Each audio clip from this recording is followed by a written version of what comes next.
whenever they sign the new contract. Do you want the contract? Okay, Okay. I can do that. It's weird. So it's weird how they've done it. It's on the website, but then it gets sent over to wherever it gets signed, and then they have to take everything and put it. Yeah, now I I don't know. It's whatever they're doing. I don't know.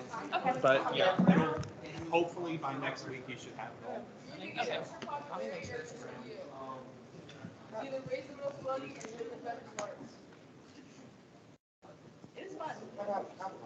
can talk about this with me later. It's very entertaining. We'll take it. All right. I call this meeting to order. Are there any students to speak out this evening?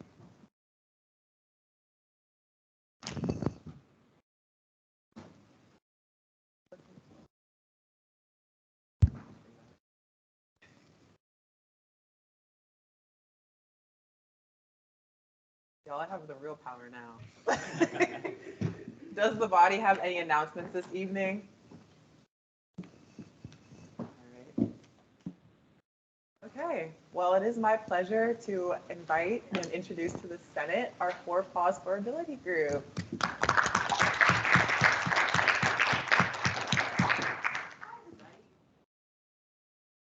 Yes, you do. I apologize, but I don't have any dogs with us this evening. Oh, Yeah, you need her? Oh, okay, well, we do have a dog. That makes me feel a little bit better. We couldn't bring one of ours from the program here tonight. Our vice president had some things come up, and I came from another event. But thank you so much for having us. I'm really excited to talk with you all today. So what 4 Paws for Ability is, at a super base level, we train service dogs. So 4 Paws is based off of a parent company called 4 Paws for Ability that's based in Xenia, Ohio. What they do is they breed and then they raise dogs, and then they train those dogs to become different types of service dogs. As I'll talk about later, there's a lot of different tracks that dogs can go down. So they have a variety of service dogs that they train and raise. What our program does is we utilize college students as primary and secondary handlers for these service dogs in training. Right now we have 3 sets of primary handlers on campus, so we've gotten to have 3 dogs this year. And one of the neatest parts about the program is you get to see them grow. So when a dog from 4 Paws is born, their first 2 to 3 months they spend in 4 Paws. Then once they get to about 3 or 4 months old, they're assigned a primary handler. So Zazu, Hemingway, and Mallory were our 3 dogs this year. Zazu and Mallory are still with us. Hemingway just got placed with a forever family. But so you get to see them grow from when they're about 4 months, and then when the dog turns 2, it's when it's decided if they're going to move on to advanced training, if they're going to become what we call a fabulous flunky, or if they're going to become a breeder. So some of the things that our group adds to the 4 Paws experience for the dogs is that we fundraise for experiences. What a handler's job is, whether they're a primary or secondary, and I'll get to the difference in that in a second, is to expose the dogs to as many things as possible, especially within their first year of life. It's to get them used to different people, being in crowded rooms, being in different types of spaces, and being in different areas where there's differences like glass walls and things that we wouldn't even notice. Some of the things that we've done that I'll go into later is we've taken them to zoos, malls, just different things that you wouldn't think of as a unique experience, but it's a whole new world when a dog experiences it for the first time. And we organize group activities. So our group has approximately 30 active members. It's between our primary handlers, our executive board, and then our network of secondary handlers across campus.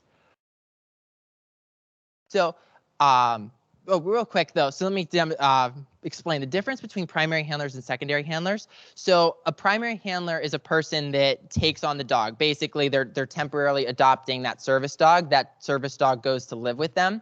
So those are our students that are for the primarily responsible for training the dog, basic commands, taking care of the dog. They live with them. Secondary handlers are babysitters. They're certified to take care of the dogs during the day. They can take dogs to actually classes here on campus at OU with pre-approval from faculty. And it's a really neat program. So you don't necessarily have to be able to take care of a dog and have the dog live with you, but you can still interact with the dog, take care of the dog during certain hours of the day. And those are a majority of the members of our program. Like I said, things that our program at OU adds is we like to do different events for the dogs. Some of the things that we've done just over the past year, we did a Dogs and Coffee event at Donkey Coffee. We did a Bagel Street Deli fundraiser. We did a Stroud's Run picnic for the dogs, a pumpkin patch visit for the dogs. And then we also just did a doggy kissing booth a few weeks ago, right before spring break. But the idea behind all of these and the reason we fundraise, like I said, is to get the dogs to meet as many people as they possibly can. That is the main goal. So when they are in service, there's nothing that's going to surprise them. Different dogs have different challenges, and sometimes the first time they see something isn't the time they want to interact with it or the time they're comfortable with it. So it takes multiple times to learn what each dog is comfortable with, what they're not, because just like people, every single dog is super individualized and super different. So this gets into more of our impact. We've actually had several dogs here at OU that have gone on to be service dogs. One of our most recent dogs that left last school year, her name's Velda. Velda has actually just become a diabetes alert dog. Some of these are pictures from her advanced training. She was like on a plane in an airport hangar. She went through TSA, just all types of details that you wouldn't think a dog would need in their training. And like I said before, one of the most neatest things about 4paws is there's multiple tracks the dogs can take. I come from Pennsylvania. So in Pennsylvania, we have different orgs like Leader Dogs for the Blind that are specifically for dogs that are for people who are blind. 4paws takes a little bit of a different approach. They have an umbrella of multiple tracks the dogs can go down. So some of our dogs that have moved on besides Velda have become ESAs, emotional support animals for veterans, some of them for children with disabilities. It's really neat how many tracks they can take. Velda specifically is going to be a diabetes alert dog. But as you can see, well, you probably can't see the picture, but like there's over 1, 2, 3, 4, 5, 6, 8. There's over 11 different possibilities of what type of service dog the dog can become. And then the other thing that's come out of our program is adoptions. In the picture in the bottom right corner, that was our president last year. Her name's Sarah. Tommy was Sarah's primary dog last year. And it just so happened that she was graduating. 4paws made the decision that he was going to be a fabulous flunky. And just through certain circumstances that she was going to have a dog, she actually got to adopt Tommy, and she was so happy about it. But the one thing is that doesn't happen very often. That's like a blue moon. It's very rare that the primary handler usually gets the dog because 4paws still invested money into that dog. So you do have to pay for the dog, and the primary handler might get a discounted rate, but usually the dog goes off to some other family or someone else. Hence why we also want to get the dog is involved with as many people on campus and meet as many people as possible. And then we also have transfers. So Cheez-It came last year. One of the other things about our program is, so a dog does get assigned to a primary handler, but just kind of like how we have transfer students, dogs do temporary transfers. Sometimes they figure out that the dog isn't very comfortable with children or the dog has a specific challenge area. So what they do is they send the dog to a primary family or somewhere specific that they think will help that dog's development. And then sometimes we here at OU will get a transfer. When a primary gives their dog for a transfer, they're eligible to take another dog that needs to transfer here. So Cheez-It was here for, I think, 2 or 3 weeks. So that's one of the other things that's neat about our program is we do temporarily have different dogs coming in and out. The one other thing that I think it's an unintended, what's the word I'm looking for? Advantage of our program is just the overall mental health. So, as I said, we have a network of about 30 primary handler students that are here on campus. I'm sure you all know there's many studies done that, the presence of a dog, sometimes even taking care of a dog, do relieve a lot of stress that we get from work and everyday life. And it's really neat to see on campus when maybe you've seen them before, they're in their red vest, they're strutting around College Green, they're inside of Baker. One of the coolest things is once a dog is an official service dog, you obviously can't pet the dog because they're working. But the thing about our dogs is that they're in training, they're not working yet. So it's a little bit of different roles. You're actually encouraged to pet the dogs because we want them to get as much desensitization as possible, especially because if they are working, a 3-year-old doesn't know if they're working or not, and might come up and pet the dog or ruffle their ears. And that's partially why it's encouraged for the dog to get pet and interact with as many people. But just from the student perspective, having them in an environment is something that we take a lot of pride in, and we get to add that to OU's campus, whether it's in the library or wherever the dog is. Thank you all so much for your time. It was so nice presenting. And do you have any questions before I go? So now is the time.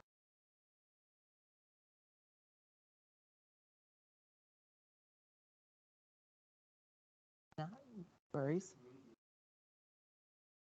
Oh. It's really funny. We actually have one tomorrow. We're calling it the Puppy Olympics. It's really informal. It's outside. It's the field that's outside of Rivergate. And we bought pole noodles. This is part of what our fundraising went for. We bought like pole noodles from Walmart, bubble wrap. One of our dogs, we're trying to get them less focused, less treat oriented. So we're gonna have like cones and treats and get the dogs to walk around the cone and the treat. So that's our next one. That's actually happening tomorrow. And then that might be it for the semester. We're not sure yet, just because finals come up really fast. But thanks for asking. What time is that at? 6 to 8 p.m. tomorrow. Yeah. Okay, Oh, sorry. No, you're good.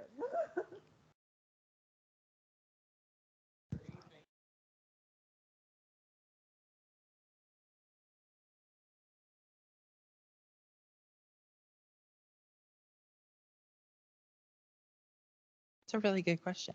To be honest, I think the biggest thing is communication. I mean, a lot of people I feel like now know why the dogs are here. They've seen the red vests before, but not a lot of people do know that they are allowed to pet the dogs. That's why the dogs are here. They're in training. Obviously, there are actual service dogs on campus, but just for people to know that we're here, even if they don't want to be a secondary handler. So if they see a dog and they see that 4Paws logo, they know that dog's likely associated with our program, and they just kind of have an idea of, hey, that dog's not a service dog, but they're in training. You know, maybe I can ask if I can pet that dog.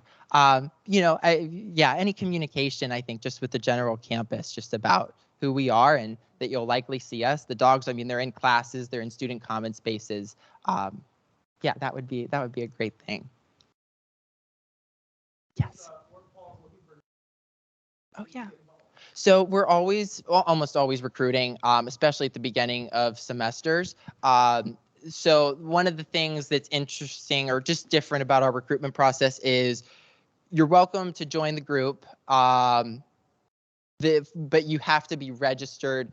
You can still be involved, but you have to be registered to be a secondary handler, obviously, through the actual 4Paws organization to handle the dogs. So with that, you go through 4Paws Xenia, Ohio, online learning modules and things like that. And to be honest, sometimes it gets delayed and takes time.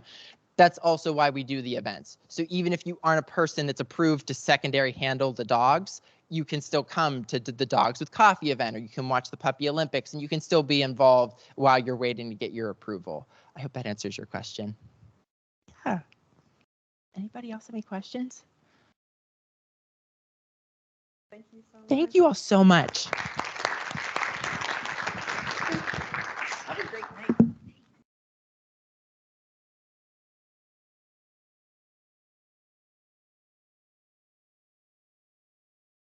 Will the chief of staff please call roll? Present. Vice President Cooley. Present.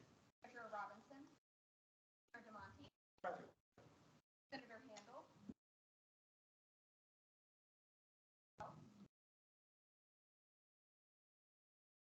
Gardner.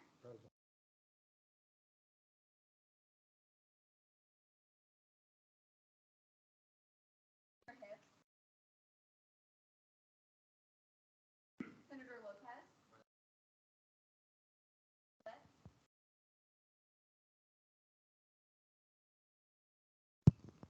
Senator Tapio. Raja.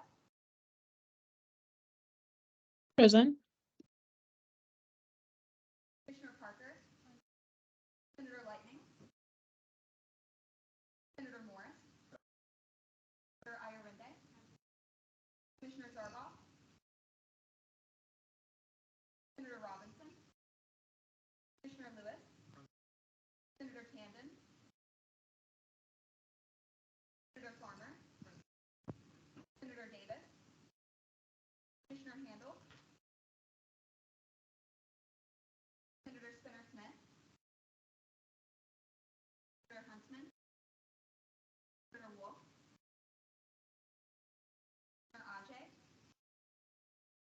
Present.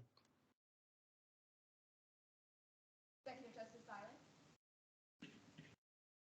Yep, one. Thank you.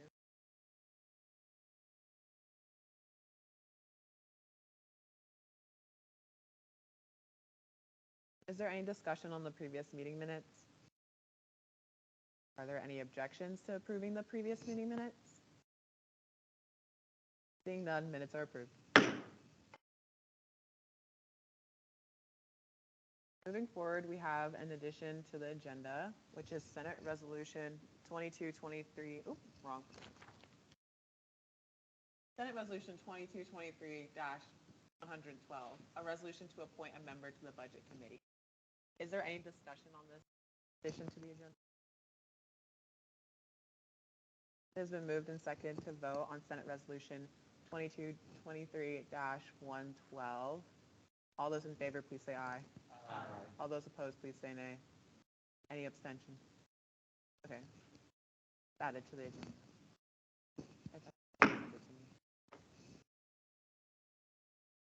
No old business.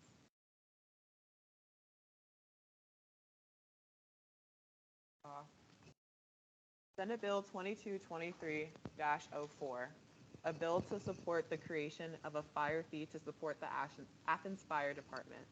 Whereas the Athens Fire Department serves to protect the city of Athens from fire emergencies, and whereas Ohio University lies within the city of Athens, and whereas the Athens Fire Department has an obligation to protect students and property of Ohio University, and whereas the city of Athens collects the necessary taxes used to fund the city, as well as the 7 fire department through property taxes and income taxes, and whereas Ohio University is exempted from paying tax on the properties it owes, which compromises 29% of the city of Athens, and whereas the Athens Fire Department responds to Ohio University property on an average of 40% of all emergencies on a 5-year average.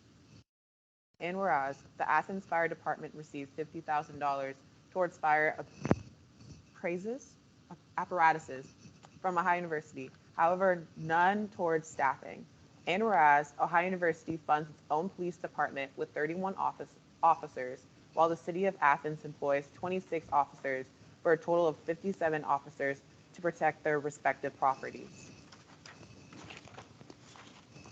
And whereas the Athens Fire Department receives no alternative funding for personnel services from Ohio University and has a roster of 23 firefighters to protect all properties within the limits of the city of Athens. And whereas Ohio University has an opportunity to be able to give back to the community in which it resides in, and whereas Ohio University regularly encourages advocacy by back to the community when one has the means to do so, and whereas many students have the ability to be able to give back to those who protect and serve them, and whereas Mayor Patterson spoke before the Student Senate stating that the relationship between the city of Athens and Ohio University is at an all-time high, and whereas giving back to help fund the local fire department would help keep relations between the two entities at an all-time high. And whereas the National Fire Protection Association Standard 1710 states a minimum of 15 firefighters should respond to a 2-story house fire within 4 to 8 minutes. And whereas the Athens Fire Department can only respond with 4 to 6 firefighters in the same time frame due to extremely low staffing, caused by the lack of adequate funding. And whereas the size of a fire doubles every minute it burns and extends beyond the room of origin after 7 minutes. And whereas the limited amount of personnel cannot provide a safe and adequate emergency response, nor complete ancillary tasks related to the department. And whereas Ohio University is a place of education for students around the world. And whereas there is a lack of fire education around the world at a higher education level. And whereas it is stated in the mission of Ohio University that Ohio University holds as its central purpose the intellectual and personal development of its students. And whereas it is stated in the mission of Athens Fire Department to create a safer community through prevention, fire education, and emergency response. And whereas both of these mission statements have stated within them that education is essential to completing their goals. And whereas the fire education fits the central purpose of the intellectual and personal development of Ohio University students for both Ohio University and the Athens Fire Department. And whereas Ohio University lacks adequate fire education and training for students, and whereas the fire education and training will help decrease an abundance of emergency responses, helps increase the life safety by preventing injury and casualties, and provides a safer living environment not only to Ohio University, but to the community it resides in and the communities around the world. Be it resolved, we ask that the creation of a fire fee of $50 per semester is be implemented upon all students as it permits under the current tuition promise policy. And said fire fee is optional, is to allow for those in situations where they are unable to give, be permitted to anonymously and without shame, are allowed to anonymously and without shame conserve their financial resources for their own benefit towards tuition and housing costs. And so be that the money raised from the fee be used towards the creation of new firefighter jobs as a increased department staffing by 10 positions. To be it further resolved that a copy of this bill be sent to Ohio University Board of Trustees, Student Trustee Mia Centino, Student Trustee Sarah Latipo, Faculty Senate, Graduate Senate, Ohio University President Hugh Sherman, Governor Mike DeWine, Mayor Steve Patterson, Ohio Representative Jay Edwards, and Ohio University Executive Vice President and Provost Elizabeth Sayers. Primary sponsor, Mr. Daniel M. Gurdillo. We, as students who go to Ohio University, owe the community of Athens a lot for the privilege to live here safely. Athens gives us an incredible amount of fun memories, opportunities, and most importantly, security and safety. I am passionate about giving back to the community, and this is a very good way to do so. The Athens Fire Department has shown up to fire emergencies, whether they are at 2 in the morning or 3 in the afternoon. Unfortunately, the department does not have the current funding to create what are much needed jobs within the department to safely defend Athens. Everything within it complies. The fee will go towards creating these jobs, and in turn making the security and safety of our community better and stronger. This would be a direct impact on the community, one that makes Senate's image look stronger and more community-oriented. We're all concerned with the Senate's image, and this is one incredible way to shine an amazing light of positivity on us. The fee will also go towards the development of education for new Ohio University students. It is a tragedy in this country that most people only know stop, drop, and roll when it comes to fire education. How about knowing how to properly use a fire extinguisher, or ways to prevent cooking fires? The lack of knowledge in this area can only be fixed via education by qualified educators. There is no one better to teach fire safety than those that work around fires every day. Everyone here has had the experience of living in a dorm hall and being jolted awake at some unholy hour of the night by a fire alarm telling you to evacuate. Education will help cut down on these unnecessary emergencies, saving sanity and manpower at the same time. Fee being opt-in and opt-out will also make sure that students in positions where the fee may be the straw that breaks the camel's back can opt out without shame. I ask of you all today to think of your constituents and to consider our measure to increase their safety. I ask you to vote yay on this bill. Thank you, and I reserve the balance of my time. Thank you. Secondary sponsor, Mr. Ruben Lopez.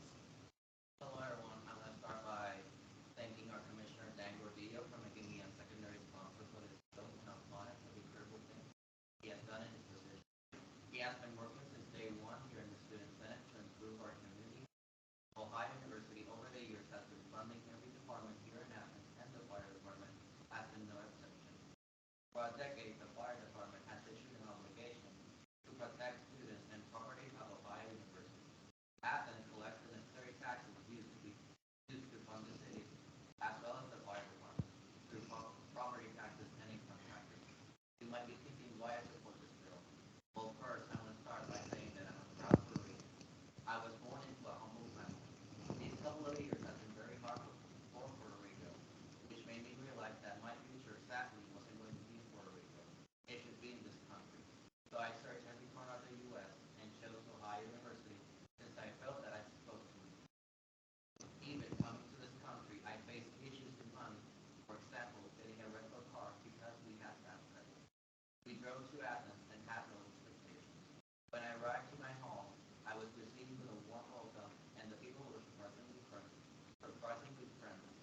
I learned through the months that no one here is above anyone.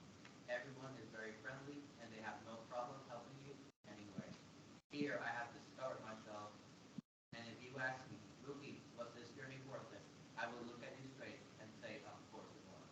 And for that I had a lot to thank Athens. Coming from a humble family that didn't know if we had food the following month, this bill is fair for everyone here at Ohio University. This bill is a gratitude for our fire department community. They have sacrificed their lives for what they're doing, and their families don't know if their significant other, dad, mom, brother, or sister will come home for dinner. We should not be thinking of this bill as a cash grab, but as a gift or an appreciation for our great fire department community. This legislation, if it were to pass, I know it will be beneficial for the students. I think since this administration has dedicated itself for resolving every solution possible, then this should be a done deal, and it must be made. We must remind ourselves and the OU students that OU is Athens and Athens is OU. I reserve the balance of my time. Thank you. Mr. Owen Wazinski. Hi, everybody. This bill I'm in support today because this is an opportunity for students at Ohio University for infrastructure in the Athens community. Athens is a community that many of us consider our own and take pride in being a part of. This bill creates an opportunity for students at Ohio University to support the community by assisting the Athens Fire Department. As it was addressed in the bill, this fee will aid the department in addressing staffing issues so that the response from the department is adequate in emergencies and staff. The fire department is an institution keeping safe. Through the creation of Fire Feed, students at Ohio University can ensure that our community is safe now and in the future. This is a unique opportunity to make impactful change, and we should not shy away from the opportunity to reinvest in our community and further ensure the safety and security that we call home. That's Thank you. Mr. Drew Longenberger. If I haven't introduced myself to you already, my name's Drew Longberger. I'm the liaison to the city of Athens. I'm not here on behalf of the city tonight, but I am here as a student living in University County. I would try to keep this brief. And as someone who has had numerous talks with you tonight about fire safety as well as working with the Athens Fire Department both professionally and as a student, I can say quite confidently that the Athens Fire Department is now, although many of the calls that the fire department responds to are minor and quickly resolved, the second that a major event happens, we're going to quickly find out how unfunded that police department is. And the worst time to find out how unfunded it is. Plus, we also have the data that shows that the Athens Fire Department is understood. And I'd also like for everyone to start to try and think back and think and remember for the total amount that they paid to attend Ohio University last time. I know that I can't off the top of my head either. With that, I think that very minimal difference. And not like part of the past as well. It's time that we give back and show our gratitude to the Christian University that we have here in the city. That I abundantly volunteer and I have this body staff. And I thank you for your consideration.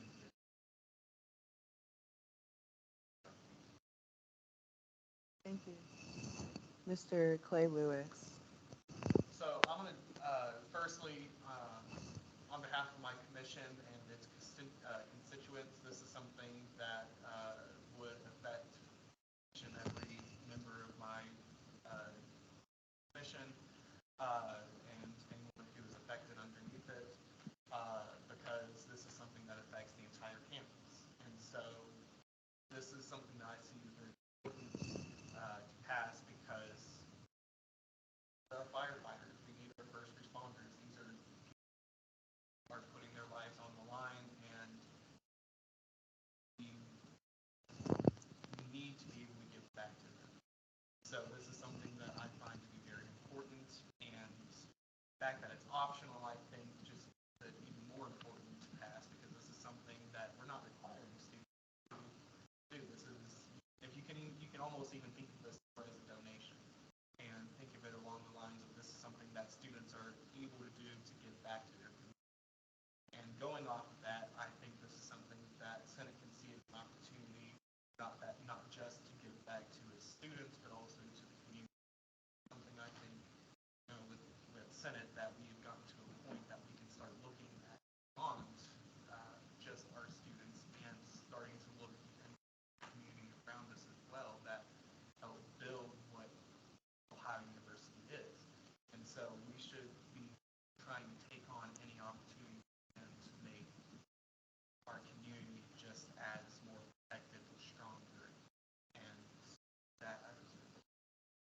Thank you. Mr. Dylan DeMonte.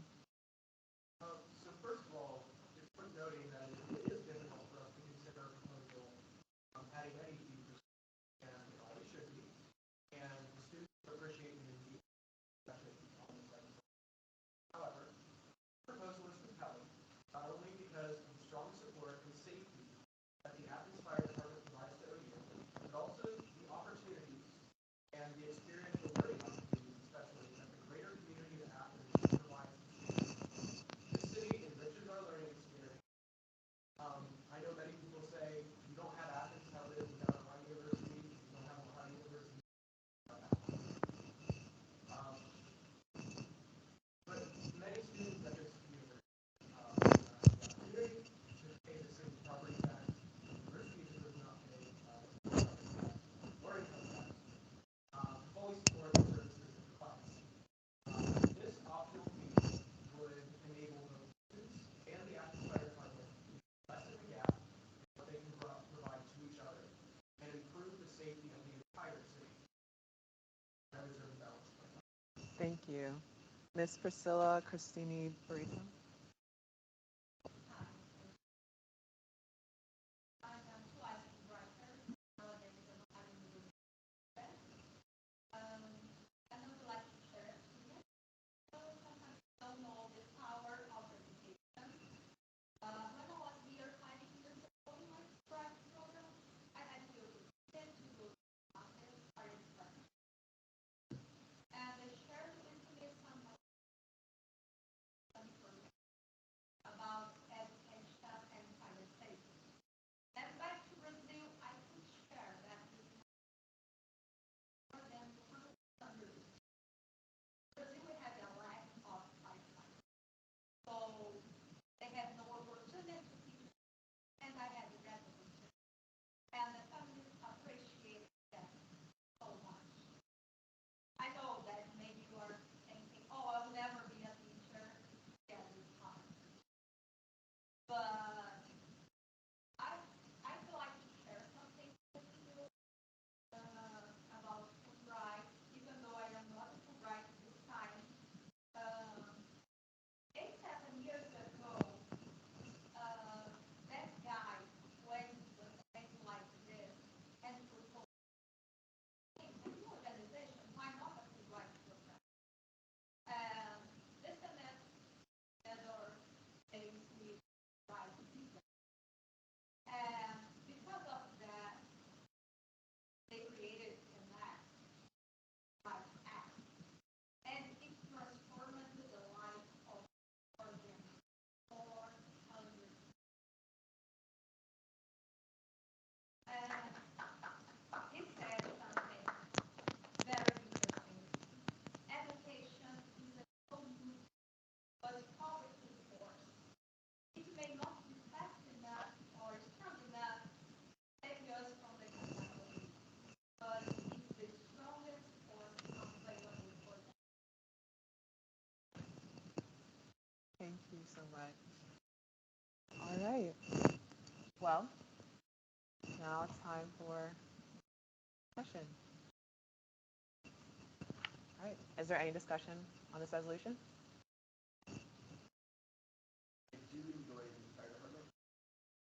However, I want to still up to folks. Why are we talking at another food from already large amounts of money that we have at the university? I to as well with my loan specifically. It does not cover my full tuition. I do have some left over that I have to pay out of pocket, and that tends to be leftover fees, etc. That students do pay. I understand you can leave it,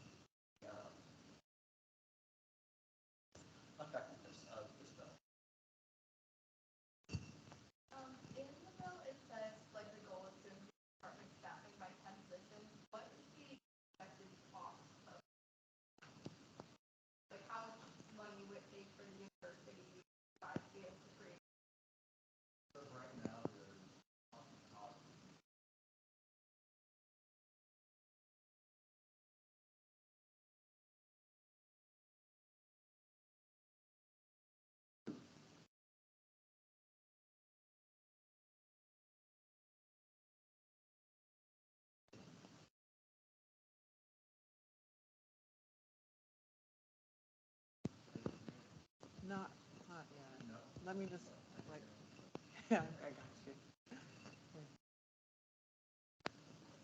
Yes, there is a fee, and, you know, yes, it can seem daunting, especially if it's $50, but it is optional. And so that is something that should be taken into thought when you're thinking of voting for this. However, this is a one-time thing for us that we may never think about again. But this is something that will affect the people that are giving back to us every single day. And it may not be popular. Even when I brought it up to constituents, was met with mixed reviews. However, that's why it's optional. And so that is something I think should be taken into thought when we're doing this, is that this is optional. There is no requirement to do this. So there is nothing to gain but good things from this, because this is something that's going to give back to the people that are giving to us every day. And we shouldn't be stopping that just because of people that they would not opt in. Thank you. Vice President Cooley. So my question is directed towards both Commissioner Goodillo, well, through President Shoulders to Commissioner Goodillo, as well as Fire Chief Reimer. And it is, I'm wondering if there have been any conversations between university administration, state lawmakers, and City of Athens officials regarding better ways that the university can support which aren't directly taking from students. Because I have, like other people have mentioned, I do have reservations regarding the opt-in, opt-out nature, because it is very helpful in that it allows flexibility with students like myself who have financial need, who that $50 makes a very big difference towards. But also, I am concerned that the opt-in, opt-out nature provides an unreliable amount of income that can be particularly taxing with staffing needs. $130,000 is a lot of money for a singular staff person, and I'm very just concerned that the $50 from an opt-in, opt-out fee that may not be popular among students isn't actually going to support the fire department in the best way that it could possibly.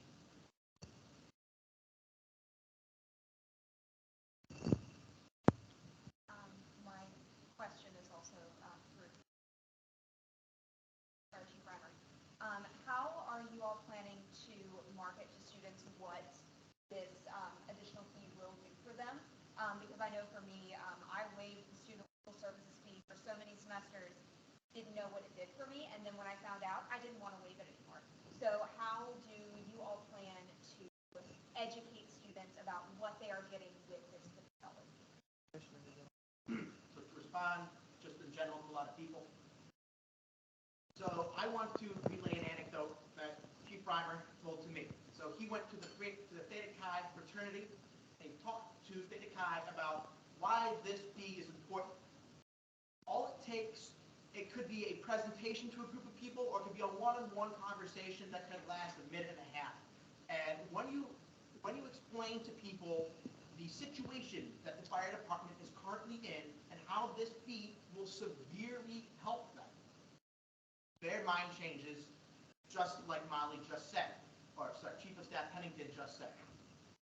When people find out why this fee is important, everything clicks, everything changes for about like 90% of the time. In order to further educate the student body about why this fee is important, I have been working with Chief Reimer to make our second action steps if this bill is passed, and a lot of it just has to do going and talking to people. We need to go through presentation. We need to set up presentations to big groups and talk about why you should not opt out of this. On top of that, too, we are also thinking about, if this bill is passed, this would be going towards fire education. We would include a segment about why you should continue to opt into this fee, which would therefore relay to the entire student body why this fee is important. And specifically to Vice President Cooley, I have not personally been aware of talks between federal, state, or city, or university administration about how we could better support athletes. I will be completely transparent. I believe Chief Reimer may be able to better answer your specific question. To everybody else, I hope I have answered your question. Thank you. Chief Farmer, would you like to respond?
Point of information, I just did some quick math. There are about 8,000 students that live in residence halls here on campus. And if only 25% of those students kept the fee, it would take 6.5 years to get 10 employees, which would obviously be much less time if we were able to properly advertise and get more than 25%. So as a very low estimate of 25% keeping the fee, it would take 6.5 years with solely that sort of thing. Thank you.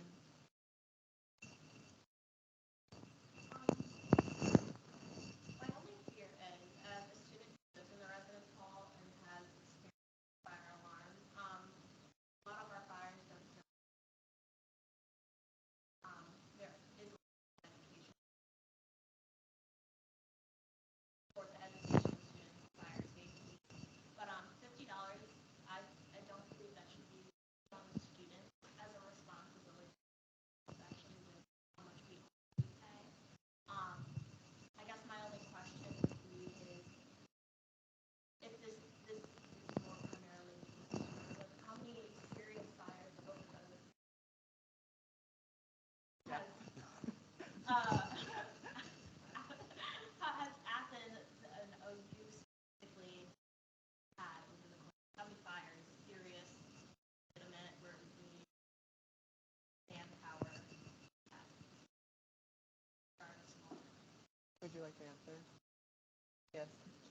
After we got 37.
Commissioner Barginer.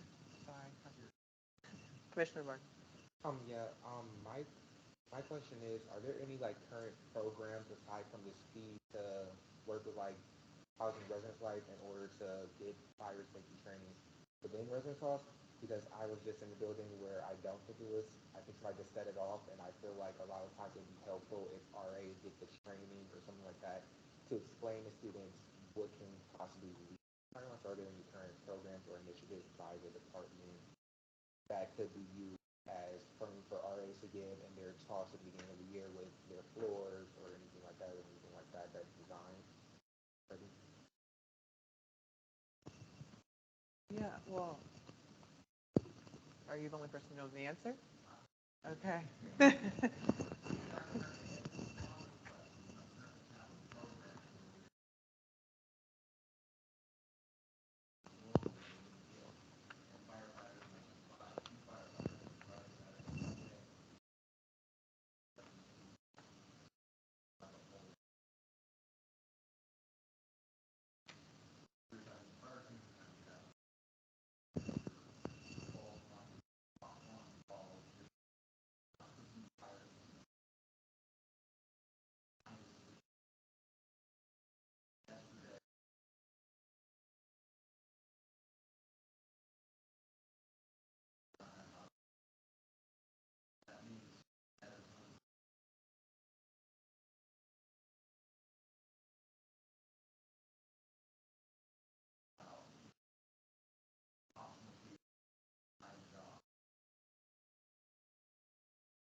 Thank you. Any other discussion? You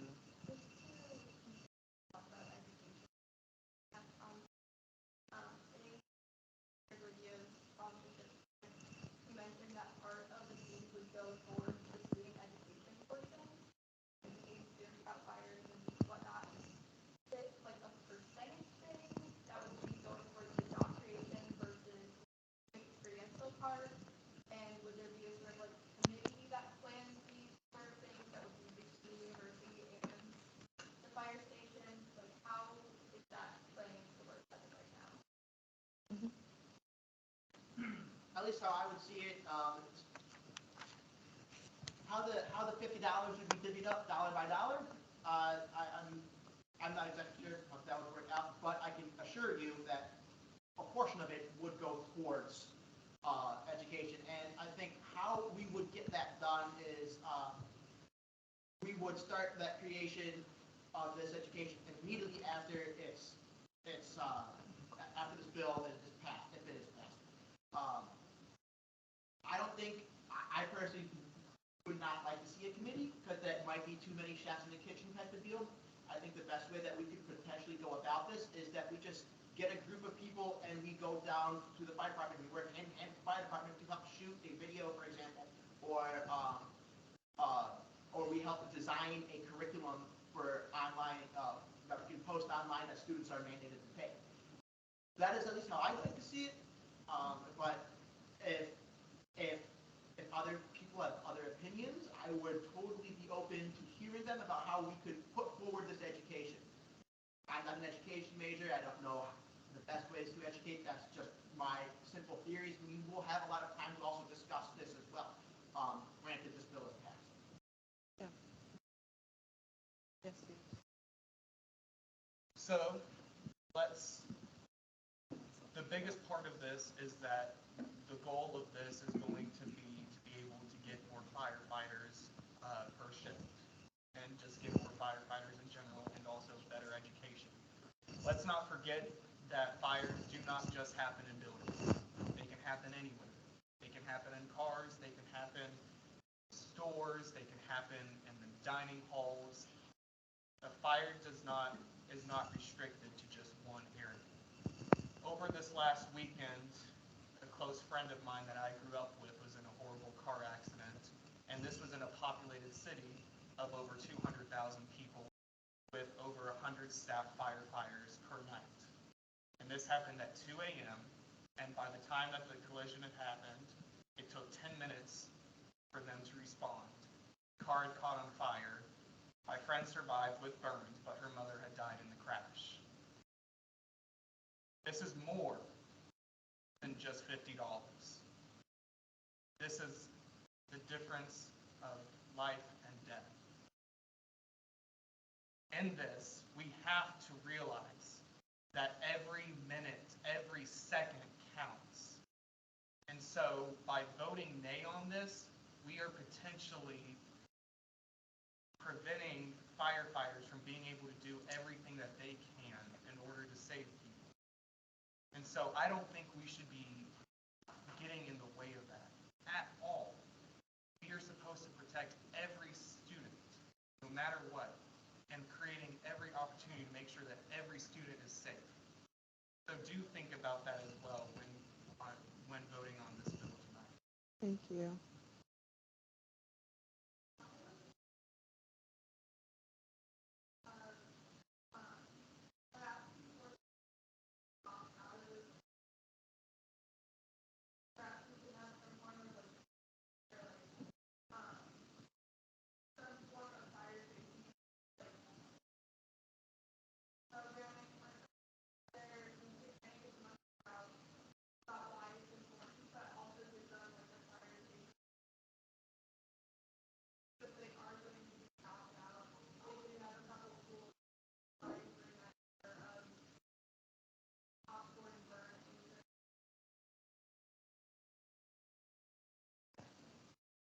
Thank you. Commissioner Parker.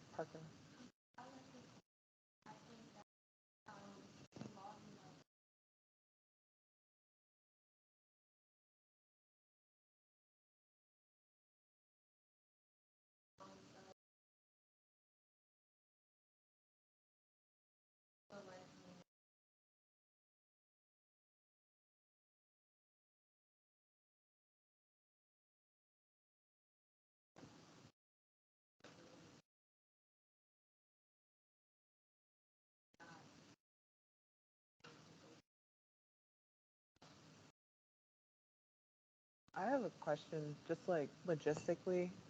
Um, I know you haven't spoken to any university administrators, but Chief Reimer has had a history of trying, and their only thing was, only if the students want it, then we'll do it. I just have a question on how the $50 is going to get from our student account to the firefighters. Is that a fair question? Like, how do you get the money that we're going to be putting in this fee? And is that been talked about before we say, yes, we should give this money? Like, logistically? Like, gotcha. Yeah. Thank you. So after we say yes or no or whatever, if we were to say yes, then they would then set up all of those things. Exactly. Okay. Do you know what the other steps might be? Or would it just Board of Trustees and then 4 people?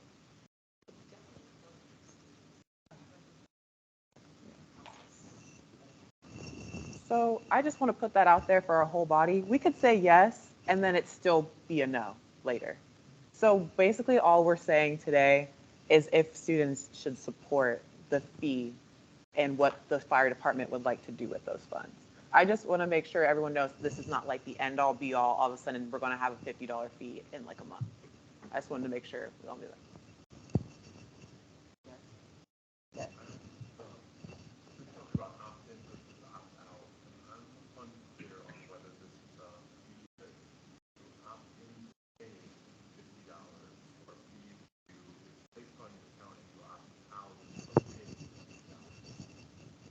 Yes. We are hoping to mirror how student legal services do it.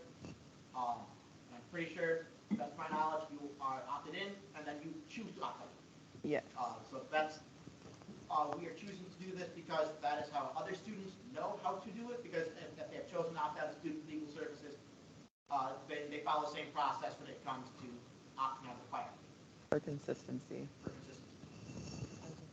I'm just curious if there's any data or anything on what percentage of students opt out of those fees that are already in there.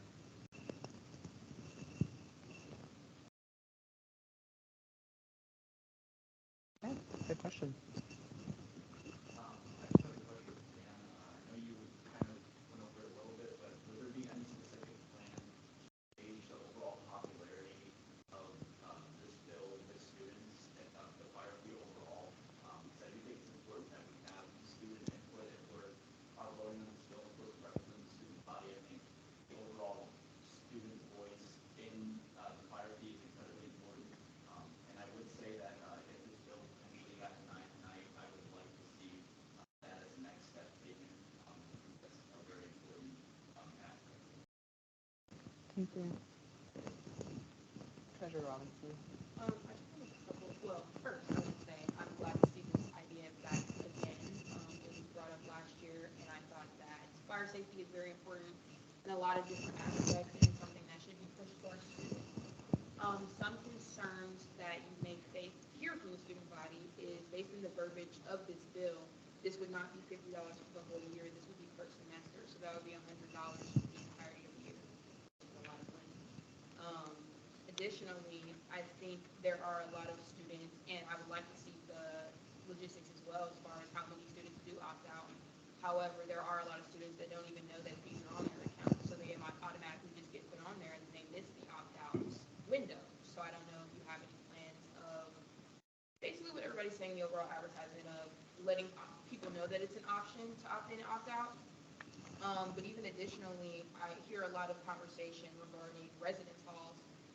But in the verbiage within this bill is this fee would be placed on all students' accounts. So how are you intending to reach students who are not in residence halls if you can't reach them through a learning community, or if you can't reach them by being an RA and providing training that way?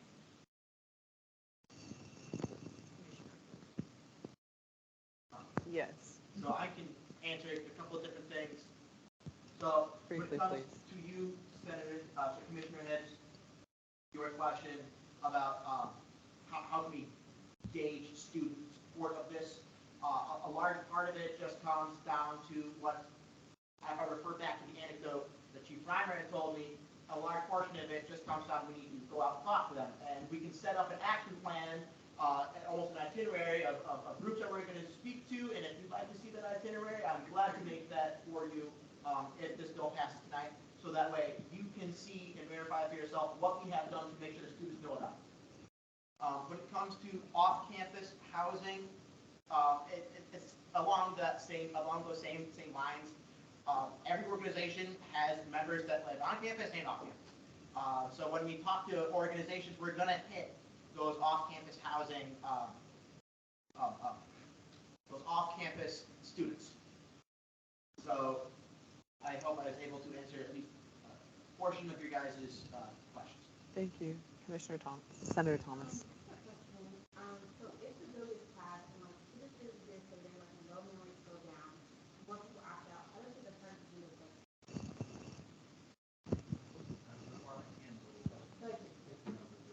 That's what we're trying to prevent.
fire department has expressed to us that this is something that they need. And I'm sure a lot of students don't want another EV, and that's something that we are all taking into consideration, and I'm very happy and pleased to see that. But I also don't think that 51% of students have to like this bill for us to pass it. I think it's something that's necessary. Thank you. Okay, yes, sir. Yes, sir.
Let's see over here. Commissioner Barton. Just more so directed towards you, but has there been any time? I know you said that you spoke to Sarah Kite about this, about how this is important. Has there been any efforts to people that are not in that specific demographic, but also people of marginalized populations? Because I've been finding it, a lot of them do not have access to that information as much as students who are part of a larger such as that. So I've been efforts to talk to organizations. Yes. So, just like as said to Commissioner Hibbs, we haven't started these efforts yet because the bill hasn't passed. So once this bill is passed, I can give you an itinerary of the groups that we would like to hit so that we can talk about it. And Chief Reimer and I had been discussing this. We want to hit almost every group. So that includes, groups that represent multicultural groups here on campus. So to answer your question, not yet, just because this bill has not been passed yet. If it is passed, it's in our plan to go talk to those groups so that way they can understand why this fee is important and why they should opt into it. Treasurer Robinson. In the future, this is widespread, this is not even just this bill. When we are drafting legislation, it is very important that we remember our purpose within Student Senate, and that is to advocate for students. So I hear you in saying that there's a second step in your plan as far as reaching out to students. However, when you're bringing something to the body that is going to directly affect students, that is something that needs to be surveyed, that's something that needs to be talked to more.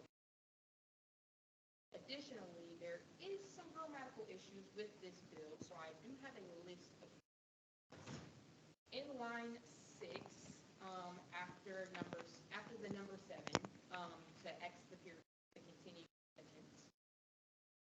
In line the second number 9 to X the number 9 and make that a 10 to continue 10th line. On line 22 to put giving in between by and back. So if my university regularly encourages advocacy by giving back to the community. Again, in line 33, to add an IN onto adequate to make it adequate funding. Based on the verbiage of the sentence, you correct me if that's not. In line 56, 6 to XB after, so the sentence reads, ask that the creation of a fire fee of $50 per semester is implemented, or I would grammatically be implemented instead of at the same time. On line 58, instead of is, where it reads the optional is to allow for those in situations they are, to X the is and put as. Again, in line 59, the sentence reads, unable to give, permitted to anonymously and without shame are allowed to anonymously, without shame, conserve their financial resources. The X at the end of that sentence of line 59, and without shame are allowed to, and on line 60, X anonymously. So the sentence reads, able to give, permitted to anonymously and without shame, conserve their financial resources for their own benefit. Do you accept those friendly amendments? I just reject the one on line 33. Line 33, it says inadequate, it's a double negative there. Therefore, in descriptive English grammar, it would therefore mean that it has adequate funding. Other than that, I accept it all, and I sincerely apologize. I spent hours looking at this, and sometimes your brain just gets melted. Other than that, thank you so much, because otherwise I wasn't going to say those same things. No, very good. Senator Morris. So, as the Senate, we do represent the student body as a whole. As anyone else can say, we represent their needs. This is a large price for $50 is not negligible price for students to have. And so if I could ask the entire chief, why and why we feel as though it's necessary for the burden of this funding onto the body. Period. Okay. So at least when it comes to this, I must say, we can sit around and we can wait for other politicians to go and do this, and it won't happen. If we want to see an increase of security and safety in Athens, like this bill is promoting, we need to do it ourselves. We can wait for state legislators to stop twiddling their thumbs for once and do something which will help the rest of the state, but you know it's not going to happen. So we, as the students who are residents of Athens, almost full time, 9 months out of the year, we need to step up and do it ourselves. That is the best way to see change, is to be the person behind it. We can't sit around and wait for somebody else to, because nobody else will and nobody else has. And if that pattern continues to change, continues to stay the same, you know, as Mr. Longaberger said himself in his secondary sponsor statement, we're going to find out when we're in a burning building that how severely underfunded our fire department is. We need to be the instrument of change here because nobody else will. Vice President Cooley.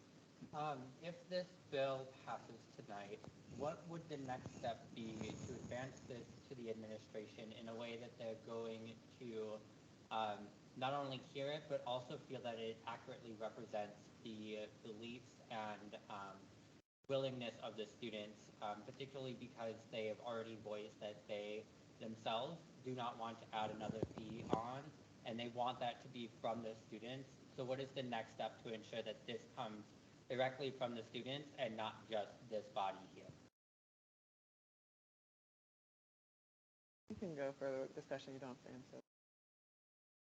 Senator Morris, I would like to respectfully and you're receiving a service that we do not pay taxes for, and adding a burden onto this, sharing something free for many years, even after the fire department has requested this. I don't think. Thank you. I would. Yeah. So it seems like the main issue here is just gauging student receptiveness to this, and like there's 4 options on the table: mandatory payment, opt-in, opt-out, and no payment. And there's a process for a referendum for the entire that could be utilized to response,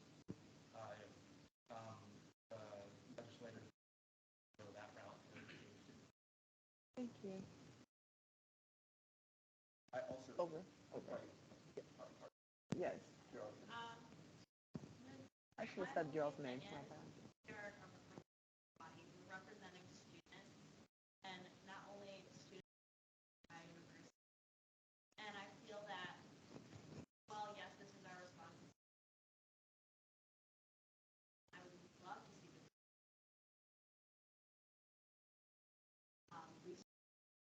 But I feel at the end of the day,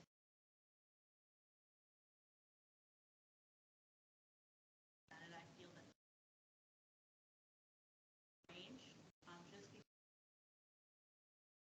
it causes expense, unnecessarily expensive, and adding another fee to $1,000 would be that bad, and it's $50 per semester could make it. But I feel like my question is, has the fire department talking to administration and how they can fit into their budget to be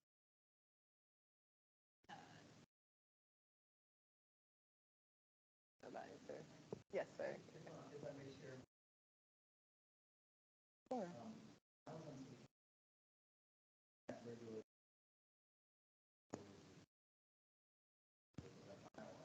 All know there's a say one and the same. But having said that,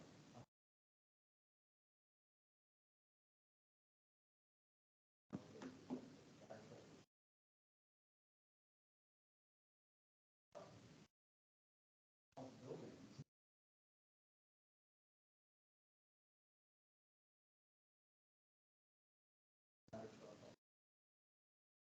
Part of the conversation.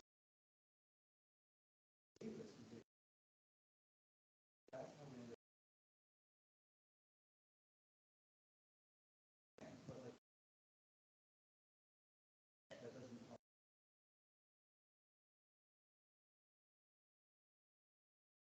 That relationship started with the dialogue. And with safety being paramount.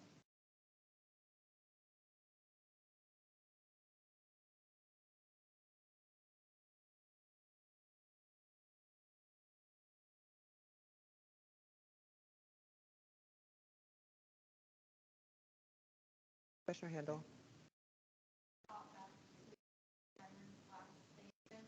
because we're trying to like get the funds, trying to hire staff and get money for education. Like 4-year timeline we mentioned, starting with educating freshmen. Our current students that would be theoretically paying this in the upcoming years not see the benefit of having that education because you would be trying to start with a freshman class and sort of expecting them to pay forward, but not seeing like education. Yes, Chief. Yes.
think what I'm getting from conversation is that we're just going to be a smaller part of a larger solve, because this problem is larger than our body and the students of Athens. I just want to make sure that that's thoughts put out there. Commissioner Lewis. I move the previous question to vote. Okay, it's been moved and seconded to vote on Senate resolution. Oh, Senate bill. Okay. Senate Bill 2223-04. All those in favor, please say aye. Aye. All those opposed, please say nay. Nay. Any abstentions? We need to vote, count. Okay. We're going to raise our hands. All those in favor, please say aye, or raise your hand. If you're on Teams, please also raise your hand.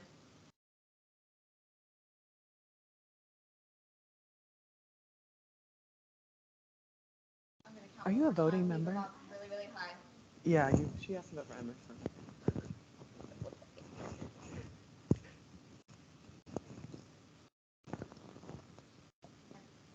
Thank you. All those opposed? If you are a nay, raise your hand on Teams.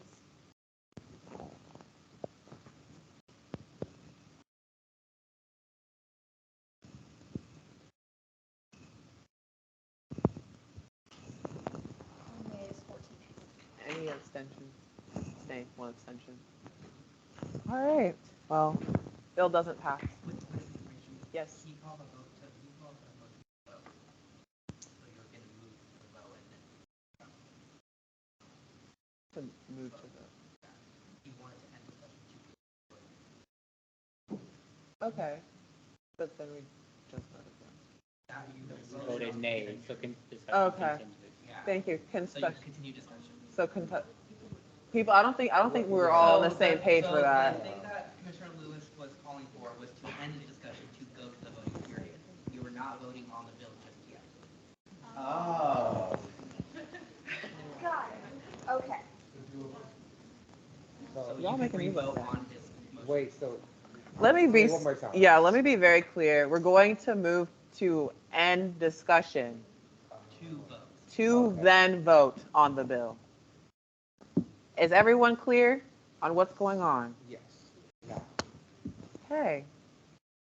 Let's start from the very beginning. Clay. I move the previous question to vote. Okay, it's been moved and seconded to vote to end discussion. All those in favor, please say aye. Aye. All those, No. all those opposed, please say nay. Any abstentions? One abstention, okay. Well, we're going to talk, we're going to vote now. Okay. Yeah. Do I need a motion to vote now? Okay, it's been moved and seconded to vote on Senate Bill 2223-04. All those in favor, please say aye. Aye. All those opposed, Aye. please. Thank you. All those opposed, please say nay. Nay. I would like to move to do a division of the Senate. That's what it's Thank called. you. That's what it's called. Thank you. Okay. All those in favor, please say aye.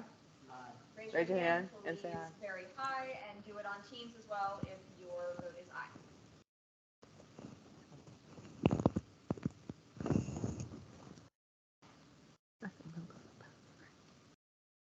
Make sure. Okay. All those opposed, please say nay or raise your hand.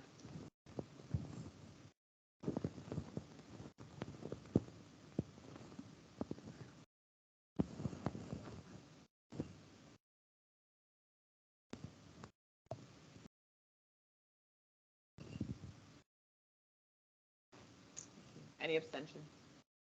One. Yeas are 10, the nays are 13, abstentions. Okay. The nays have it. The bill does not pass.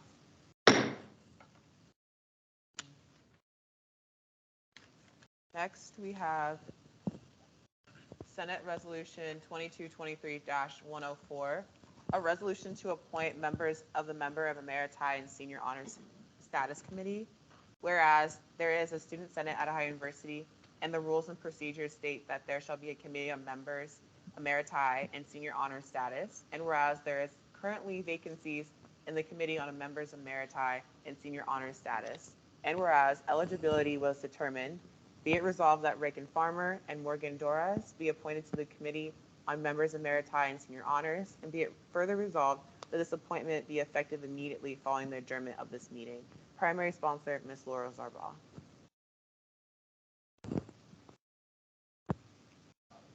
Sorry.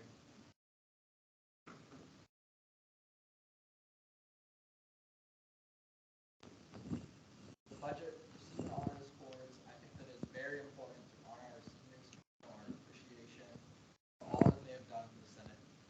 Boards are a small token of that appreciation and a way to let them carry a piece of Senate.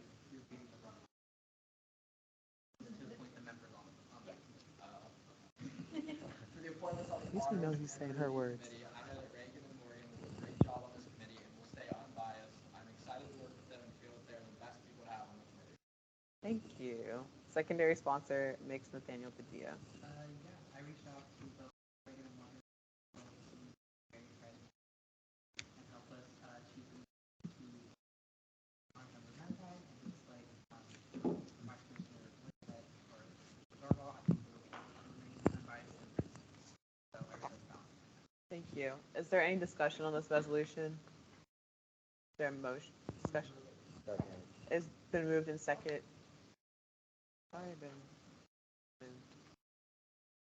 on. It's been moved and seconded to vote on Senate Resolution 2223-104. All those in favor, please say aye. All those. I'll wait longer. All those opposed, please say nay. Any abstentions? Resolution passes. Yay! I'm excited for that.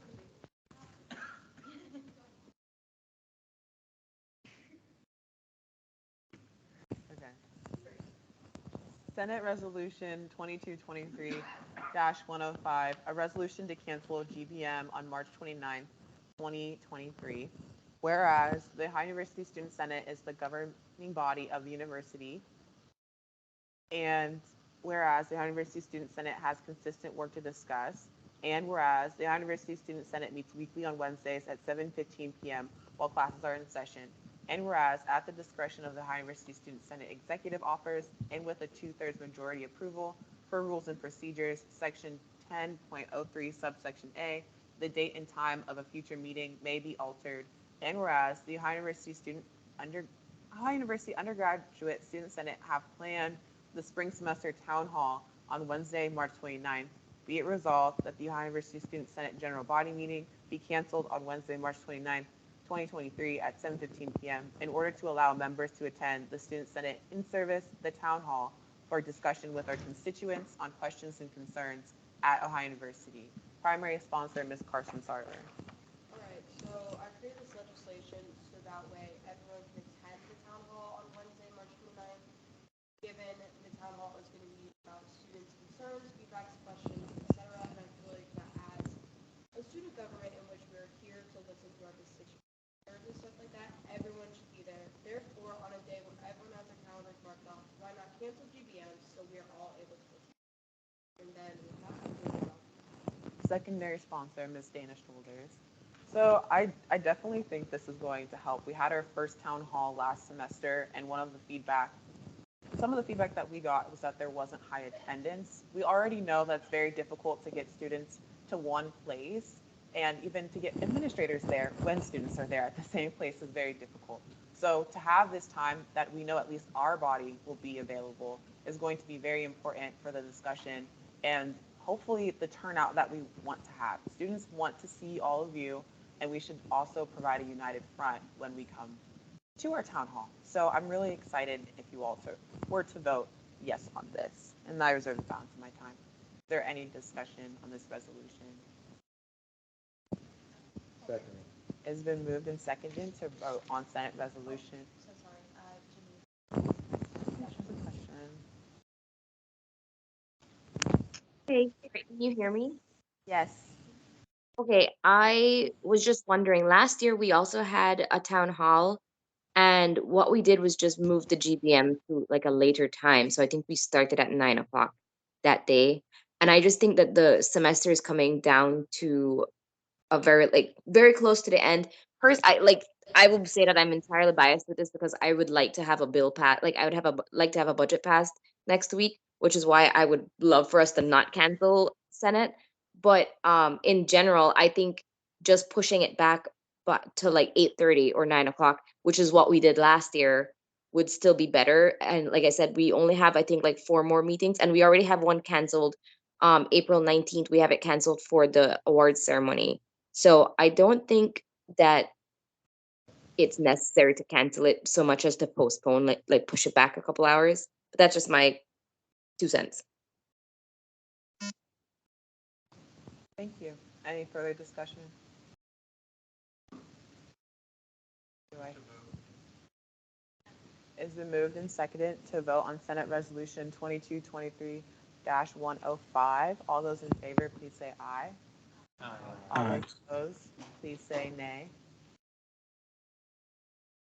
Any abstentions? Resolution passes.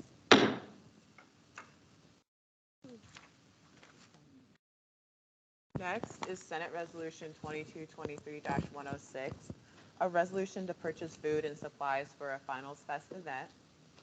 Whereas the Ohio University Student Senate Rules and Procedures requires there to be a committee on the budget, and whereas the committee on the budget met with quorum to discuss the Ohio University Student Senate budget, and whereas the committee approved the budget below, so be it resolved that the Ohio University Student Senate confirms the requested budget amount below. Item description: Jimmy John's Party Boxes, originals 30 servings, price $80, quantity 3 for a total of $240.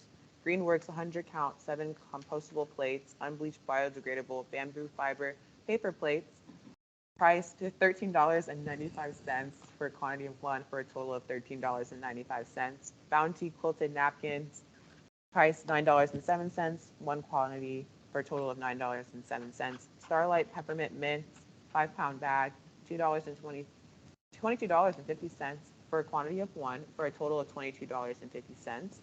1 dozen mini chocolate chip cookies for $9 for a quantity of 3 for a total of $27.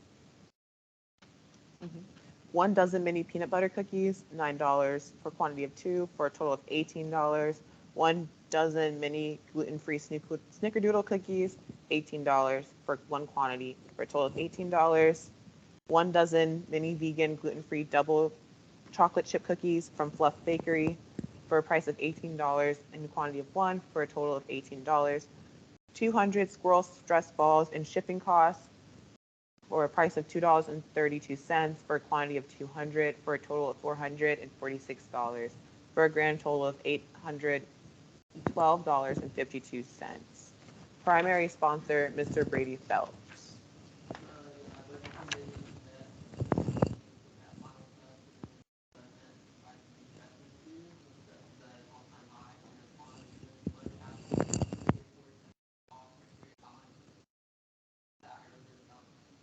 Thank you.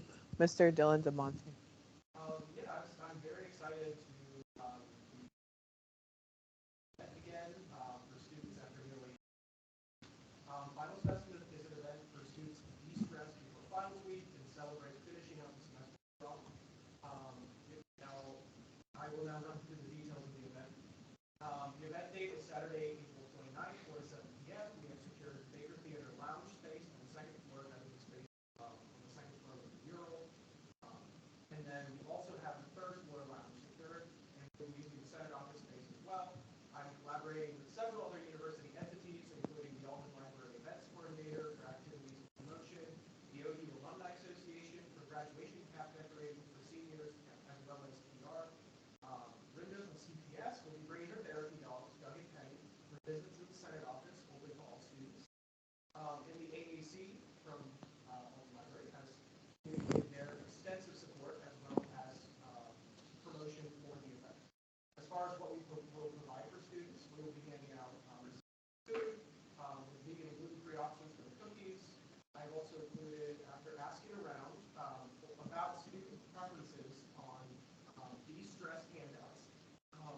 finally landed on the swirl shaped stress balls. Kind of blue. I was there. Okay. I have a sample from the company. It will not have the words on the front. That's just a but Executive Justice Seiler and I have been testing these out for the last few weeks, and they do like stay strong for several weeks. So,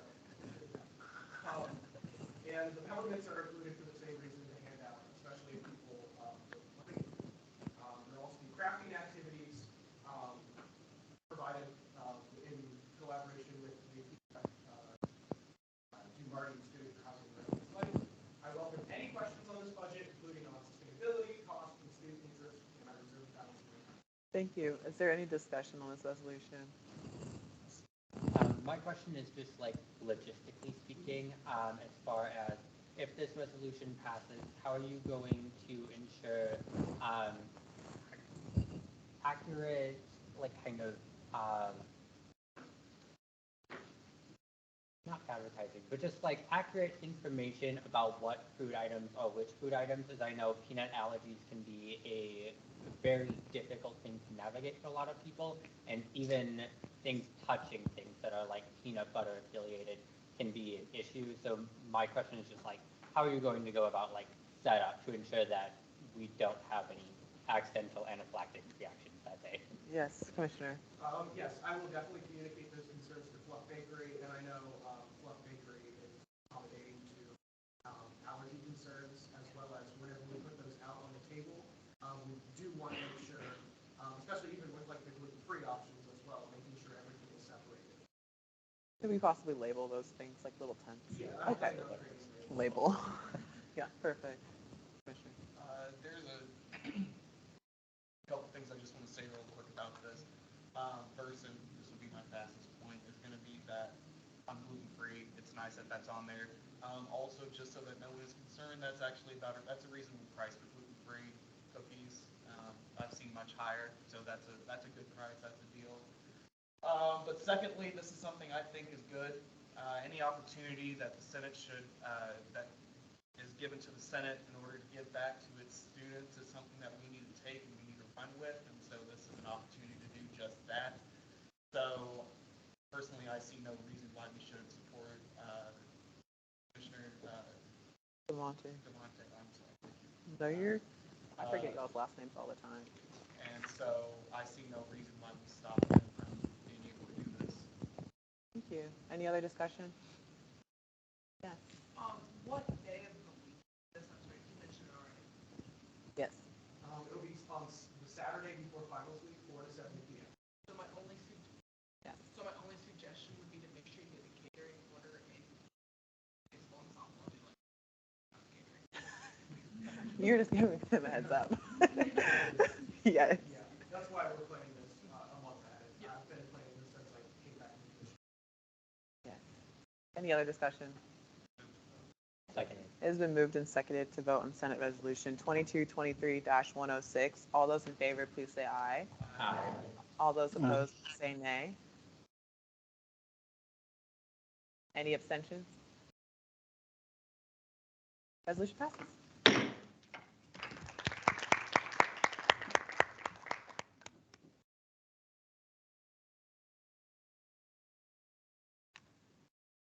Senate Resolution 2223-107. A resolution to purchase senior honors corps. Whereas the Ohio University Student Senate Rules and Procedures requires there to be a committee on the budget, and whereas the committee on the budget met with quorum to discuss the Ohio University Student Senate budget, and whereas the committee approved the budget below, and so be it resolved that the Ohio University Student Senate confirms the requested budget amount below. Item description: cords for senior honors, price $16.63 for a quantity of 10 for a total of $166.30. For a grand total of $166.30. Primary sponsor, Mr. Brady Phelps.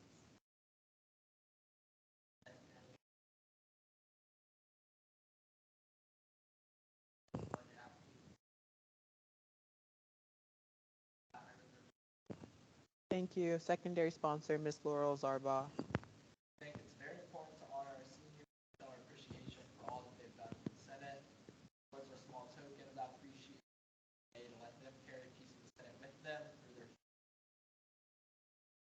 reserve the balance of her time. Okay. Any discussion on this resolution? It has been moved and seconded to vote on Senate Resolution 2223-107. All those in favor, please say aye. Aye. All those opposed, Aye. I need to be very slower. All those opposed, please say nay. Any abstentions? Resolution passes.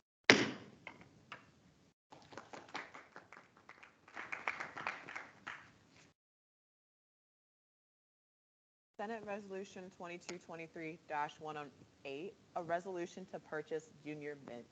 Whereas the Ohio University Student Senate Rules and Procedures requires there to be a committee on the budget, and the Committee on the Budget met with quorum to discuss the Ohio University Student Senate budget, and whereas the committee approved the budget below, so be it resolved that the Ohio University Student Senate confirms the requested budget amount below. Item description: 12-pack junior mint boxes, price $32.99 for a quantity of 2, for a total of $65.98 for a grand $65.98. My bad. For a total of $65.98. Primary sponsor, Mr. Brady Phelps. Yeah, legislating that,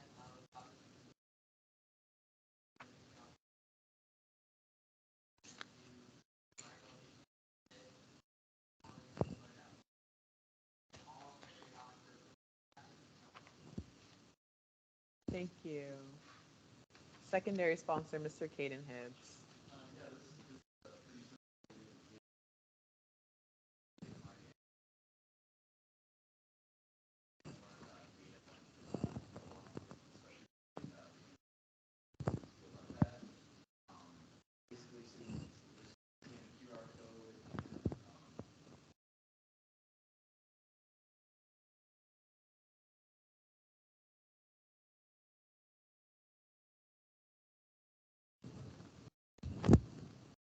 Thank you. Is there any discussion on this resolution? It has been moved and seconded to vote on Senate Resolution 2223-108. All those in favor, please say aye. Aye. All those opposed, Aye. say nay. My bad, sorry. All those opposed, please say nay. Any abstention? Resolution passes.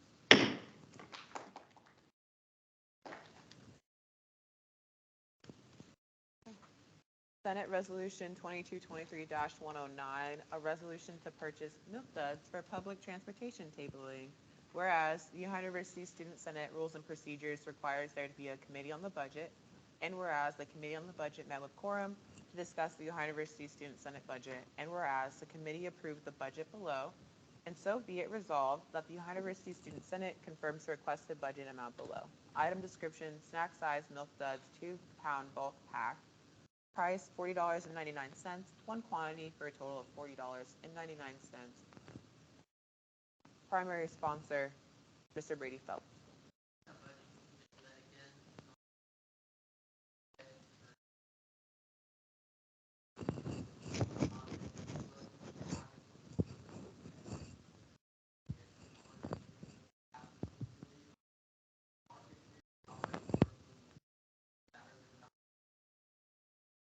Thank you.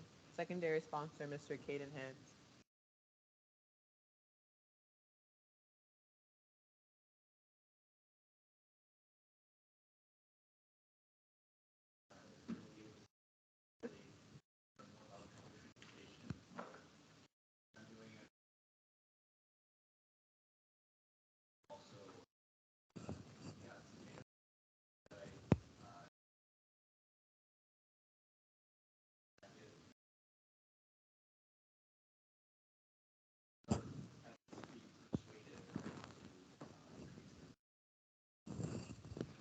Thank you. That's the reserve. Okay. Is there any discussion on this resolution? It has been moved and seconded to vote on Senate Resolution 2223-109. All those in favor, please say aye. Aye. All those opposed, Aye. all those opposed, please say nay. Any abstentions? Resolution passes.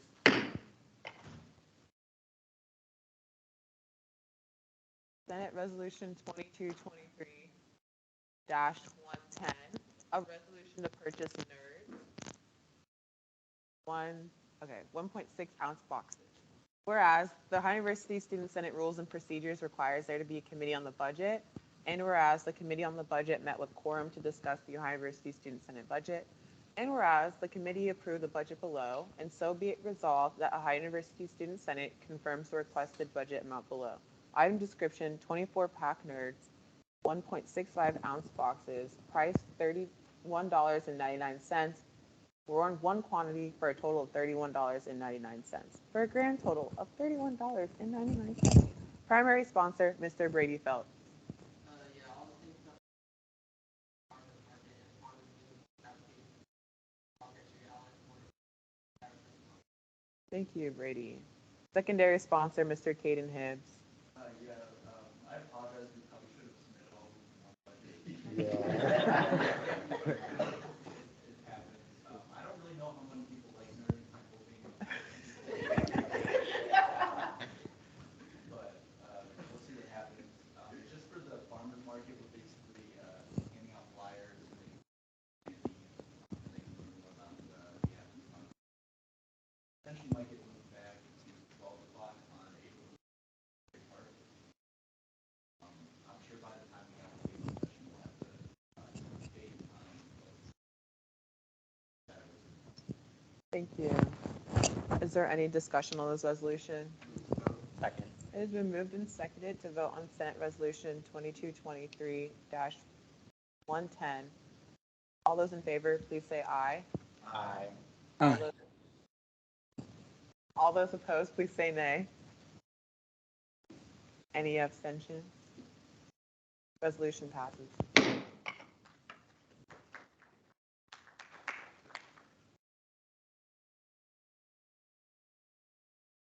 Senate Resolution 2223-111, a resolution to purchase pizza and snacks for the Sustainability Kickoff event. Whereas the Ohio University Student Senate Rules and Procedures requires there to be a committee on the budget, and whereas the committee on the budget met with quorum to discuss the Ohio University Student Senate budget, and whereas the committee approved the budget below, and so be it resolved that Ohio University Student Senate confirms the requested budget amount below. Item description: assorted fruit, price $18, quantity 3 for a total of $54. Cheese pizza for $11.99, quantity of 3 for a total of $35.70. Pepperoni pizza for $12.99 for a quantity of 3 for a total of $38.97. Vegan pizza for a price of $14.99 for a quantity of 6 for a total of $89.94, for a grand total of $218.88. Primary sponsor, Mr. Brady Feld.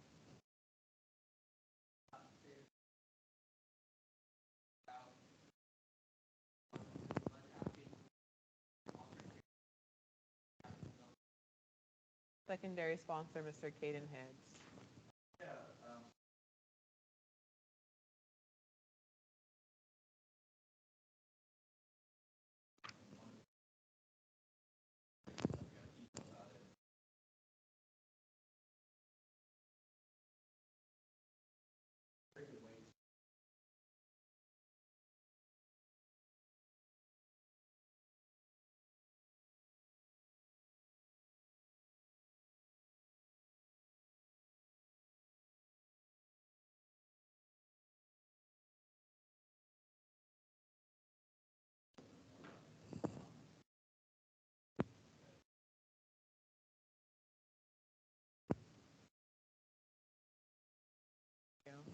Is there any discussion on this resolution? Yes. Vegan or are they?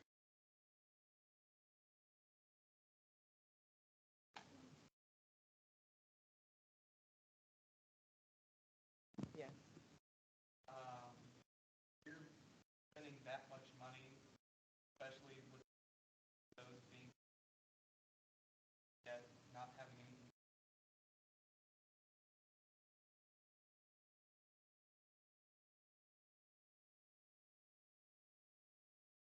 Any other discussion?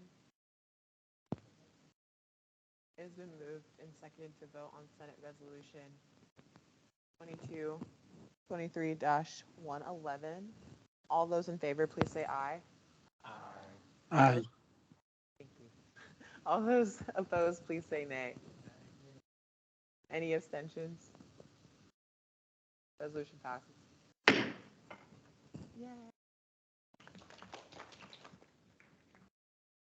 And this is our addition to the agenda tonight. Senate Resolution 2223-112. Finding it, y'all.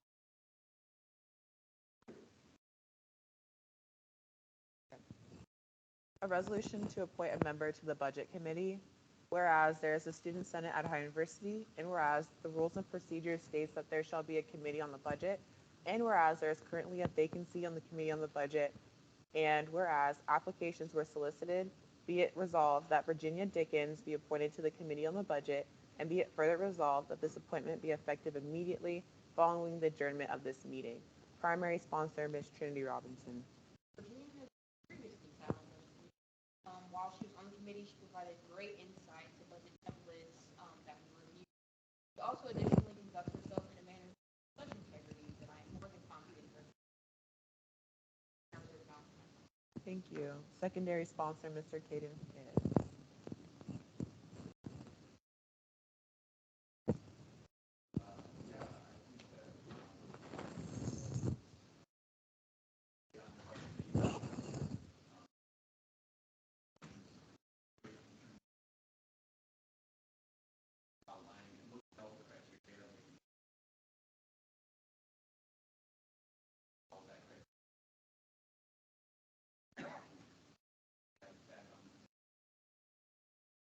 Thank you.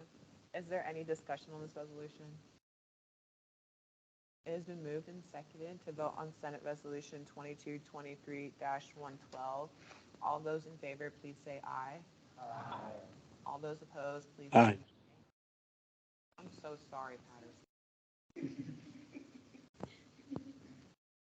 All those opposed, please say nay. Any abstentions? Resolution passes. Congrats, Virginia.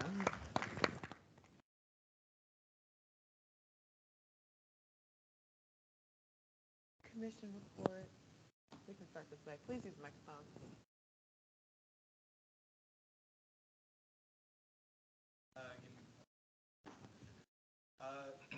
So for this week, the report is that our commission is still working very hard to get everything finalized for Bobcat Festival, which is quickly approaching.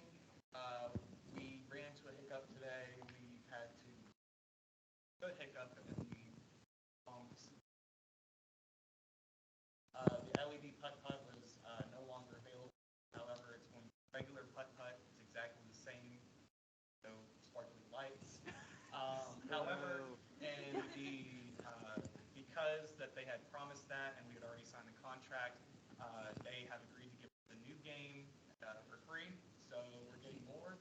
I don't know what the game is, but it's an extra game. So more fun. Other than that, the only other update I have is that Senator Tandon has established a meeting next Tuesday with Culinary, and this meeting directly is going to be happening with the director of Culinary, and there will be other people. And this is going to be the reliability of the food app for the dining halls, and I have not received.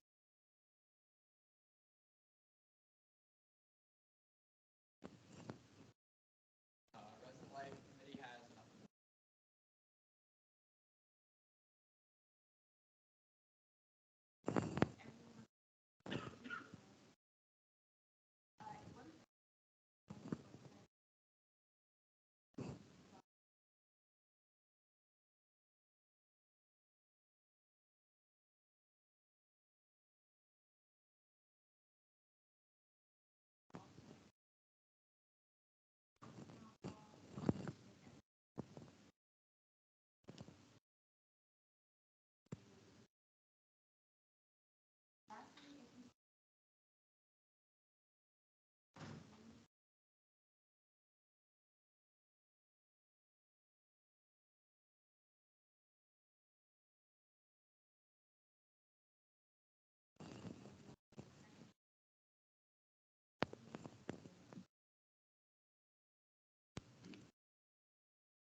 events have decided to respond to me, so I am setting up meetings with them.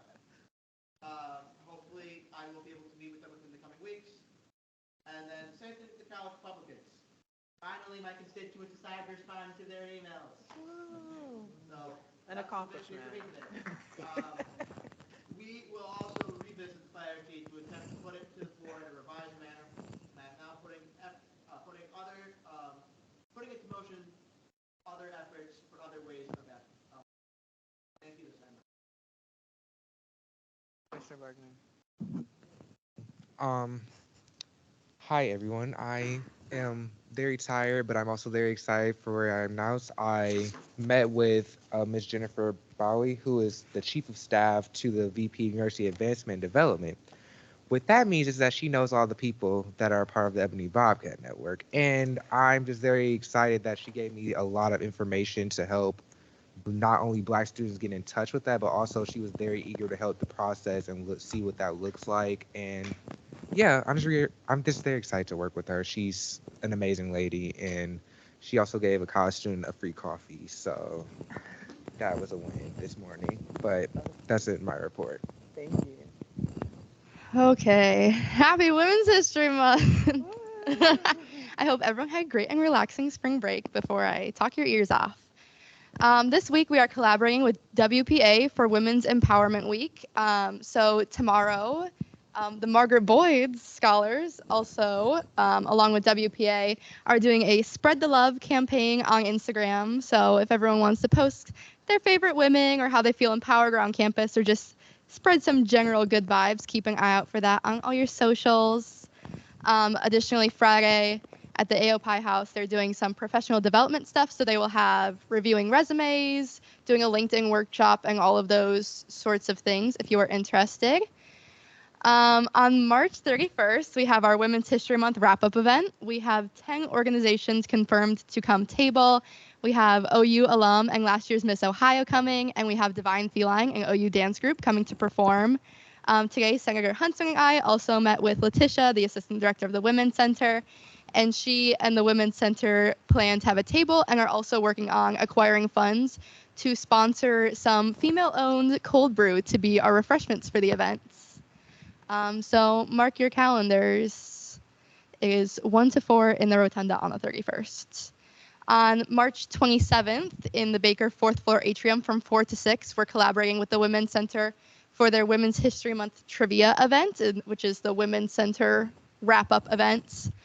On Friday, I'm going to celebrate women empowering women at OU Lancaster. I know I say that wrong. I don't know how to actually pronounce it. But I'm excited to meet and network with different women from around OU's campuses and come back with ideas on how we can uplift other women leaguers across campus and what other campuses do for their women-focused programming. For Take Back the Night, reminder, it's on April 6th at the Athena Cinema. Doors open at 6:30, speakers begin at 7, and the march begins at 8:15. There will be tables with resources from My Sister's Place, Survivor Advocacy Program, and Survivor Advocacy Outreach Program. There will also be mindfulness workshops in the Women's Center held by doctoral students from CPS, either the Monday or Tuesday for the 3 weeks following Take Back the Night, from 4:30 to 6:30 in the Women's Center. For the door decorating committee, Emerson made a flyer that we sent out to the Uptown Business Bureau and the Chamber of Commerce so we can get some Uptown participation. Our intern Olivia has reached out to OU's Victoria's Secret Pink organization to collaborate on their yoga event on College Green that they do every year. They often provide like the free underwear, so we figured free undies and free tampons, two extraordinarily expensive things for women, free, and yoga. So she reached out to them. For the Safe Sex, I'm meeting with Dean Fall tomorrow morning to talk about the rollout of those products and what the future of providing reproductive health products on campus will look like. And we're also going to go over the period products rollout plan that Letitia and I created a few weeks ago. And I also heard back from my contact at AmpFlow, and they received our RFP, and their bid for the project will be in by the end of this week. So that is very exciting in terms of our progress for that project. And that is the end of my reports. Thank you. All right. I also apologize for talking your ear off, but here we go. So I have some updates from Senator Thomas. Senator Thomas has been meeting with many constituents during her office hours in Patton, helping connect students with vital resources. She is also still planning her education mixer. She met with the dean again and the associate dean. She has an upcoming UPEP meeting with other PCOE student leaders on March 7th. In addition, she was recently featured on the Patton News, and she will be going on a Patton business trip this Friday. Now for the commission as a whole, each of the meetings that we set up after analyzing the survey results have been completed, and I will now review our next steps for each individual office. So to begin, student accessibility services. Senator Morris and I had a discussion with the director of SAS, and we went over student concerns over not receiving accommodations and the visibility of the office overall. Here are our next steps. We are currently inquiring on how we can start the process of moving student accessibility services back into Baker Center and expand their office a bit. This would provide a more visible and accessible location for their services. Senator Morris and I will bring together information from both the meeting from their wonderful disability town hall to create a Senate resource for students to better understand both what accommodations are available for them and also how to go through the process of receiving them. We also want to continue advocating for a fast-track accessibility letters. So right now you must obtain official medical records in order to get your letter. However, other universities have already fast-tracked this process by receiving confirmation from former institutions that they were a part of, such as high schools where they received those accommodations. And we believe that we can do that here at OU as well to get those accommodations quicker. What we want to do is we want to err on the side of believing students that they need their accommodations so that we can get them to them quicker. All right, so Dean of Arts and Sciences. I met with the Dean of Arts and Sciences over spring break, and we discussed survey results as well as some individual student concerns on staffing.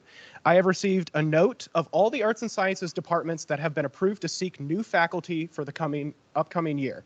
This includes African American Studies, Biological Sciences, Chemistry and Biochemistry, English, Geological Studies, Mathematics, Modern Languages Spanish, Physics, and Sociology. This information has been shared with several student organizations and publications concerned.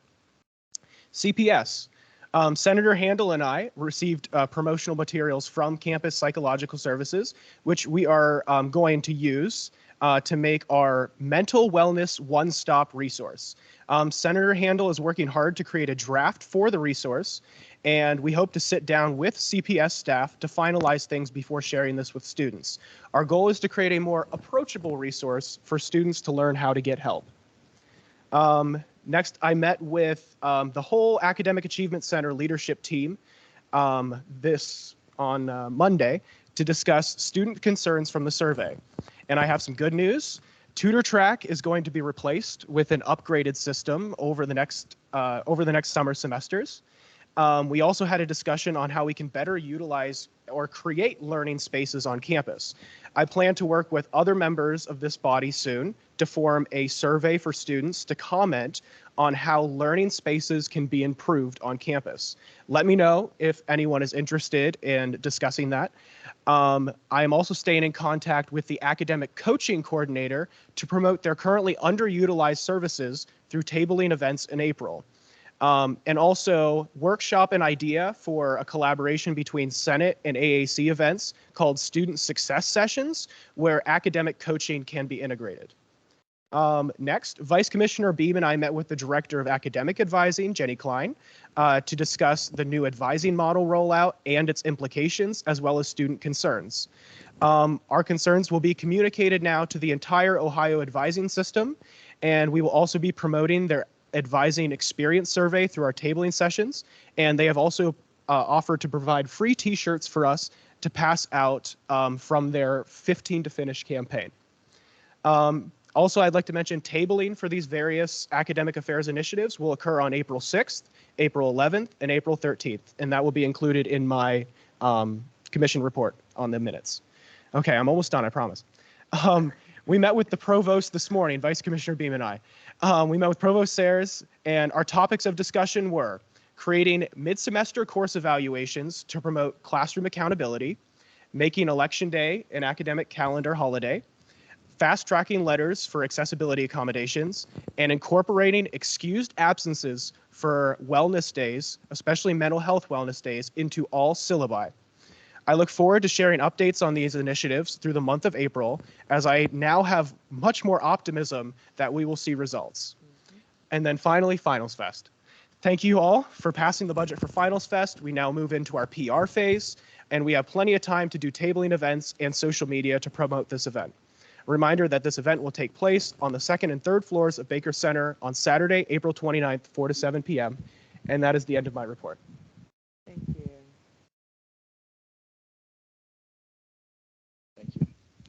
Hi, everyone. So the sustainability kickoff event will take place this Sunday. Commissioner Lewis, I apologize for the lack of gluten-free accommodations. That is something I should have looked at. There's not a whole lot of information on Baker Catering, but I'll be sure to do better with that on the next event. I do, like I said in my secondary sponsor for that budget, I encourage anyone who has an interest or would like to learn about more about sustainability to attend. We'll have some refreshments, and then of course we will have the pizza and fruit available. The Athens Farmers Market is going to be on the 13th of April. I just recently got an email. The time has been changed from 1 to 4. It's just going to be a great opportunity to involve the student body with local produce. I'm also continuing to work on my campaign to increase public transportation on campus. Again, I've been collecting data over the last couple of weeks to influence students to move away from carbon emitting individual vehicles and instead use alternative transportation options. I will also, as you probably saw in my 3 budgets, 3 tabling sessions in the next couple of weeks to pass out candy to promote these projects and events. I encourage all of you to stop by. And then finally, we are also continuing to look into River Park recycling as well as sustainability education on campus. Thank you.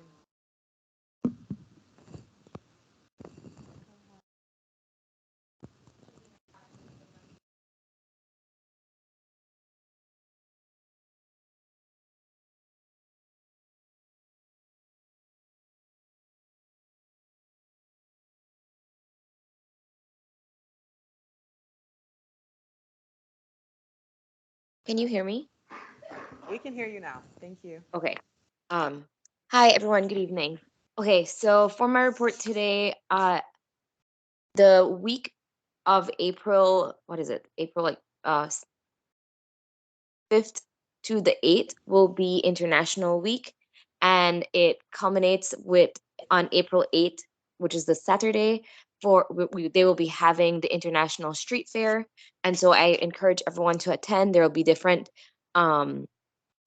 countries being represented, and it's just really pretty to see the flags that will be out on College Green, and there will be different foods. There's usually music and dancing and lots of different desserts and treats and stuff. So I was there last year and it was really fun. As for my commission, we are trying to get a food truck to be available for the Hispanic students to purchase foods that they don't usually have access to. Last year when I was at the street fair, Hispanic food was one of the least available, and I think part of the reason for that is like there's not so much of a push because you have like quote unquote like Mexican restaurants here, but they don't have necessarily authentic or particularly good Mexican food. So I found a really good Mexican food truck that is willing to come, and we just have to pay the travel fee, and there is like a contingency that if they serve less than 70 people we have to pay a certain amount. So I am looking to pass that budget so that we can get the food truck here so that students will have that food available to them that they don't usually have. This is especially important because usual like the better places to get food are in Columbus, and not all international students have the finances to get to Columbus and back. So this is, bringing it to them at least once a year. They have that accessible, and I'm hoping that them coming this year will mean they'll want to come back for future years as well. And that is all that we're working on. We will also most likely have the snacks available. I I'm gonna sign up to have a table there and just have the snacks that are in Jeff Market available for that week as well. And that is the end of my report. Everyone have a good week. Hello, everyone. SAC biweekly funding meeting was held before the spring break on 10th March. And we received a total budget request of $17,418.80. Out of this figure, $11,614.22 were approved. So we have another biweekly funding deadline approaching this Friday, 24th of March. And then we have biweekly funding meeting on Friday, 26th of March. Today was a workshop for the semesterly funding application. So this is the end of my report. Thank you.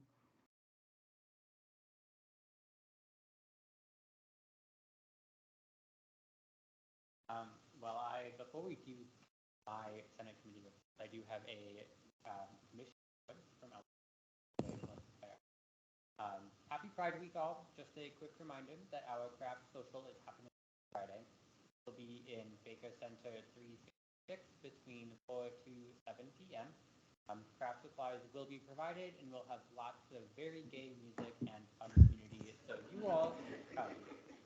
It'll be fun. Gay in both senses of the word, both happy and gay. All right, that's the end of my report for that one. The Leadership Development Committee, I have the Networking and Advocacy Development trip is happening this upcoming week.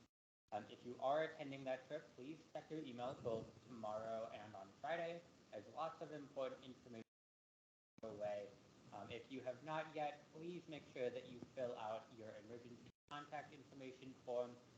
Those of you who had already filled it out prior to me sending it out this week will have noticed that I am also now requesting addresses. So if you have not put those in, please put those in as well.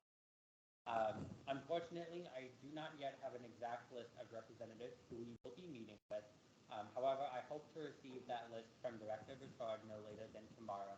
He has assured me that this is a very normal and expected thing, so there's no need to worry about not being able to actually meet with people. It's just politicians being politicians. Additionally, I wanted to be clear and transparent with the spending. Unfortunately, there were no 12 passenger vans available for the time frame we. However, the hotel came in quite under budget, which allows us to reserve both a 7-passenger SUV and a sedan while still remaining within the budget that we passed before. I do not currently have the exact expenses, but they will be included at the April 5th general body meeting report. That is the end of my report.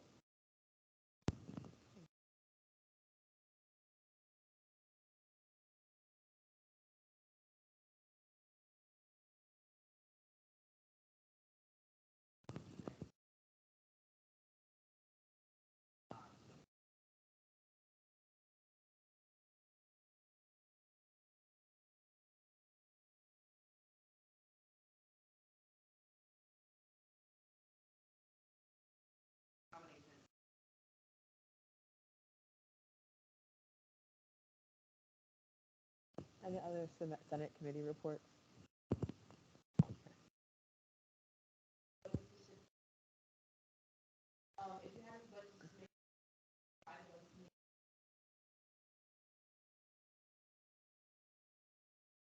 as you don't have it,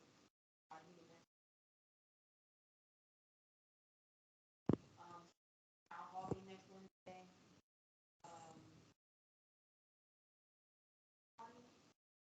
Probably keep that in mind.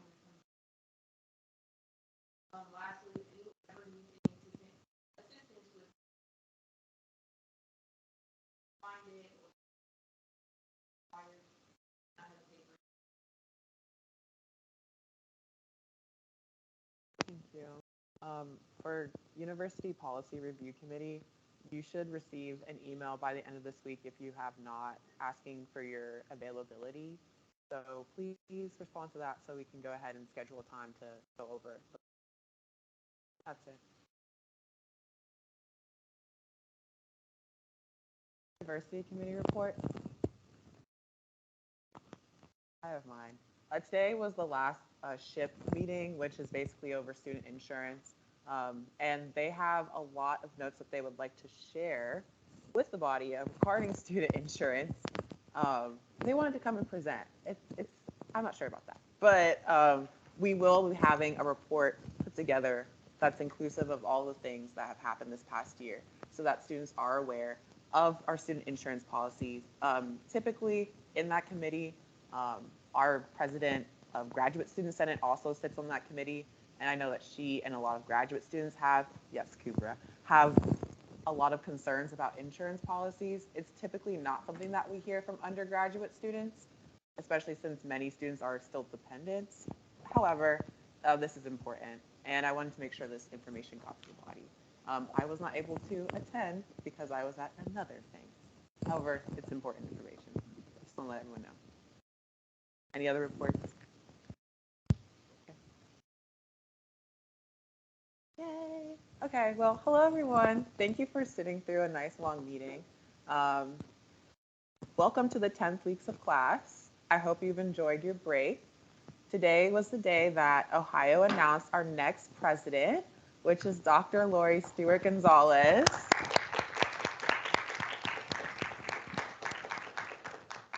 It was a pleasure getting to know her during her journey up to this point, and she cannot wait to meet all of you OU students. I wanted to quickly thank Senator Lewis for sitting on the search committee with me and for also representing our students. You did a great job, and that's worthy of a round of applause. It was not an easy task, and it took up a lot of time. But I can say proudly that we did our best to represent all of you. And without your continuous discussion in here and letting us know what is important to you, we weren't going to be able to do our job. So please understand that these conversations and discussions that we have here during our meetings in the office, or even when we're getting to know each other and our constituents, all end up in places that you might not have access to. But those conversations are very important nonetheless. And quick spoiler alert, our new president's pretty cool. So I'm really excited about that. In case you have forgotten, here are the dates, times, and locations for our professional development workshops that you should all go to. April 3rd, typing noises, writing noises. April 3rd, 6 p.m. to 7 p.m. in Walter 245. I will wait. April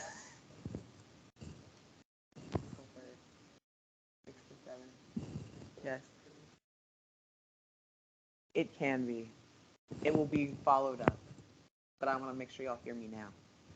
April 14th, 2 p.m. to 3 p.m. in Walter 235 as well. Yes, 2 to 3. This is going to be very helpful for all of you. Senate at the end of the day is a leadership opportunity, and you should expand on your skills. This is going to help you both professionally and personally.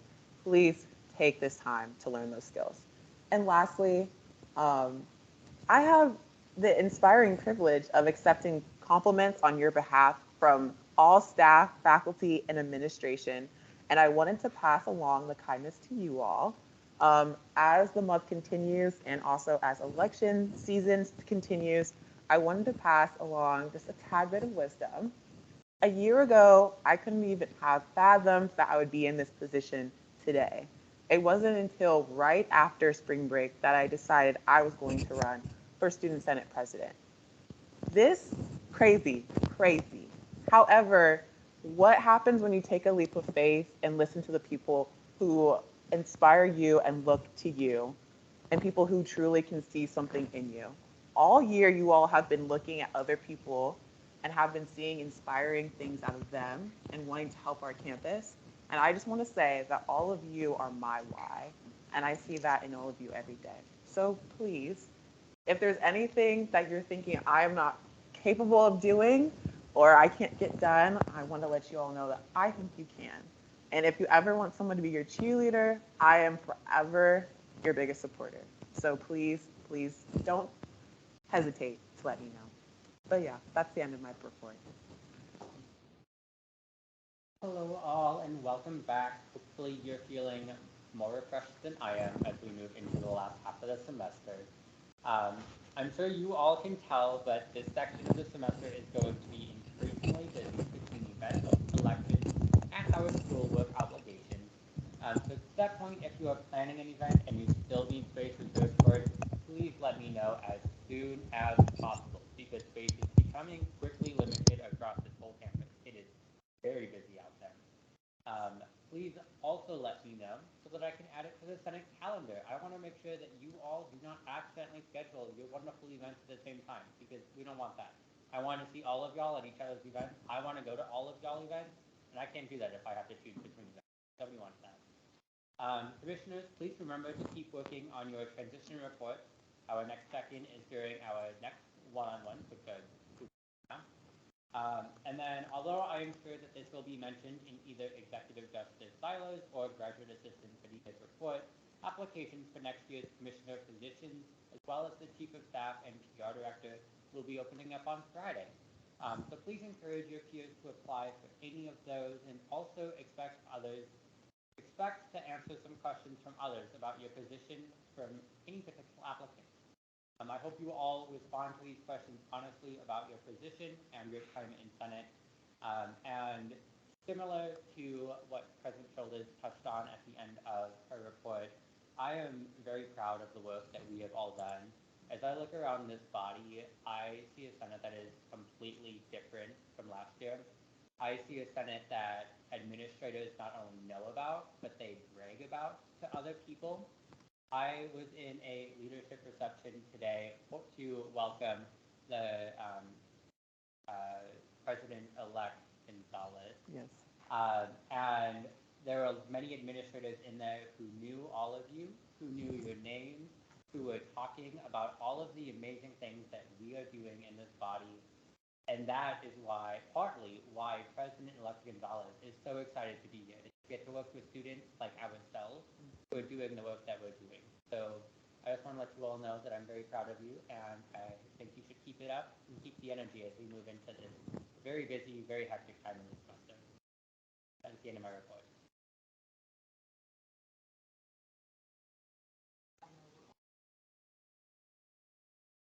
I want to put something out to the body.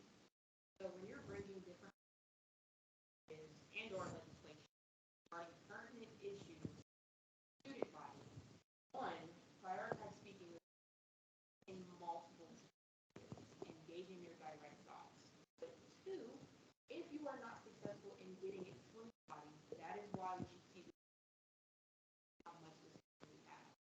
Majority nay vote does not mean stop trying, but instead go back to the drawing board to address. The biggest win for yourself, your community, and students is how you overcome adversity.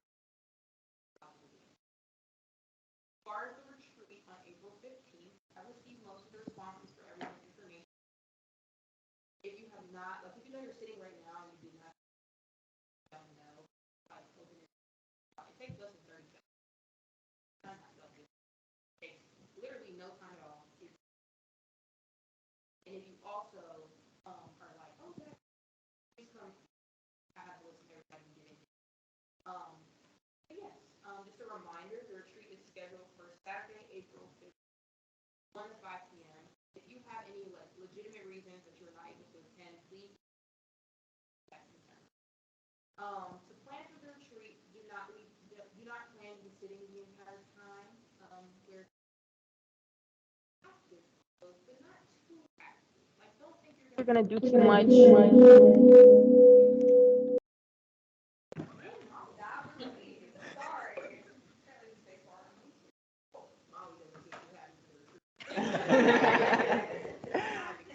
But yeah, don't think, oh, I'm gonna be dead like sweating outside when I'm running, but also like wear some. But there also will be activities that are going to require you to like sit. So the latter half of the overall retreat is very. As far as the DC advocacy trip, VP Cooley touched on it, but the total amount for the hotel was $5,280, which was $1,966.45 less than they allocated. So if you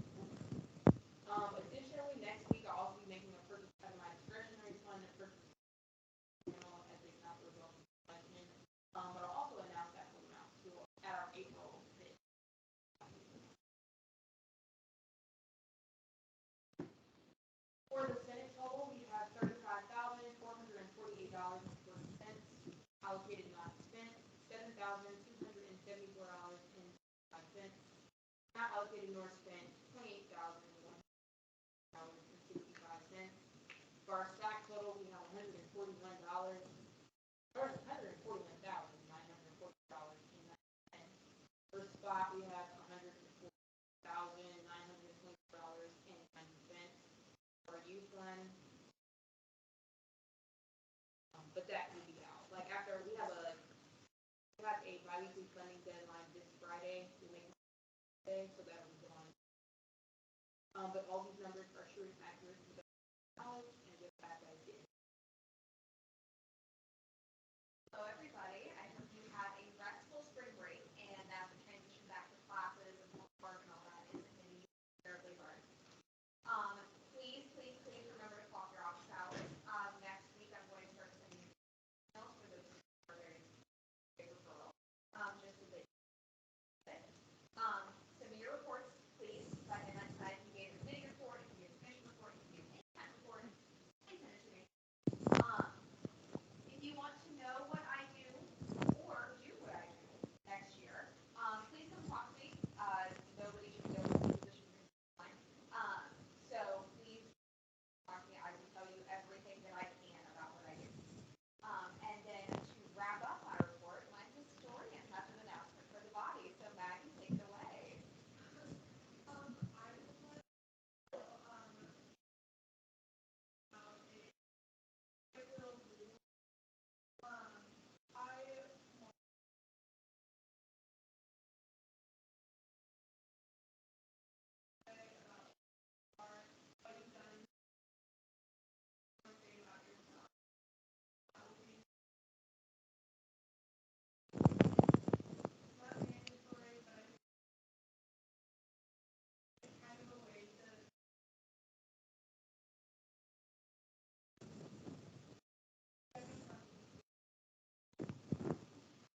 That's a really big project.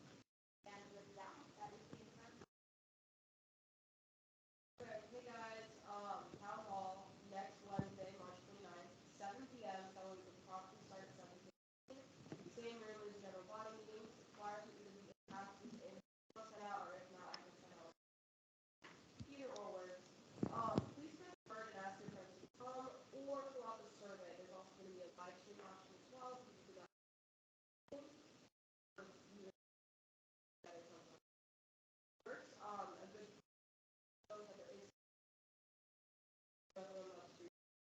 A good lastly, have a great week. Safe this weekend if you partake in that activity. A graphic will tell a story regarding your rights if anything does happen. With that, have a great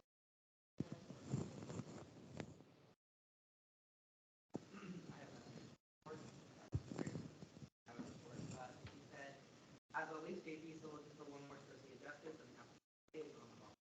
Just reach out to the if you just Turkey or herself with a bunch of questions. A lot better having something answered than unsure before acting. Another little reminder that she is here my dog started. She had a bunch of tasks of the week. Action campaign now started. Still runs for position. She'll have to be writing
Yeah.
I just want to bring up, this, but you said the application staff and public relations director due open this Friday at 9 a.m.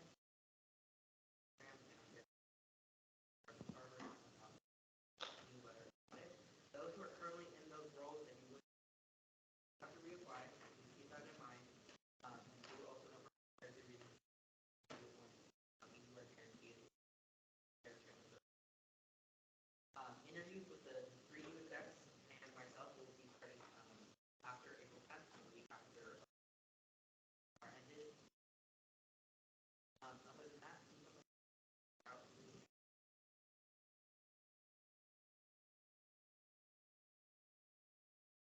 All right.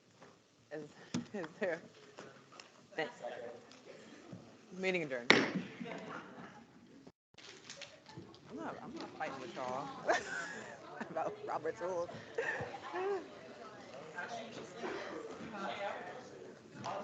It's I know you gotta study, what are you doing after? Sir, I just finished a meeting. I made the mistake of going on a coffee date today. No. Sneak up behind you. Yes. Great meeting, long meeting. Best piece of advice I've ever gotten was everything in life is better when you eat with an empty bladder. Oh, yeah. So I have to go pee. But did you I make progress? I've made progress on it. Okay. We're making progress. Excellent. Just wanted It's to. gonna be fine. Of course it is. Yeah. Just wanted I have to check. 5 minutes left. I almost had a heart attack because he said 5.5, but isn't it technically 4.5? Because this was like the 10th week and we have 15 and we're halfway through.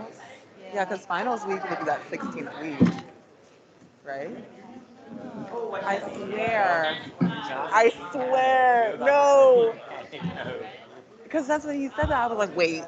Yeah, we need some clarification. How many weeks left? 5.5 or 4.5? It's the 10th week.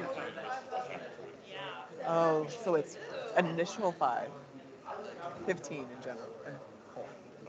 Okay. I messed up. Thank God. I messed up. I was like 4 weeks. What? That does have a chance. That's I just wanted to check. Okay. That's only 3 days away though. And we're gonna be in DC. I know. But we lose 3 days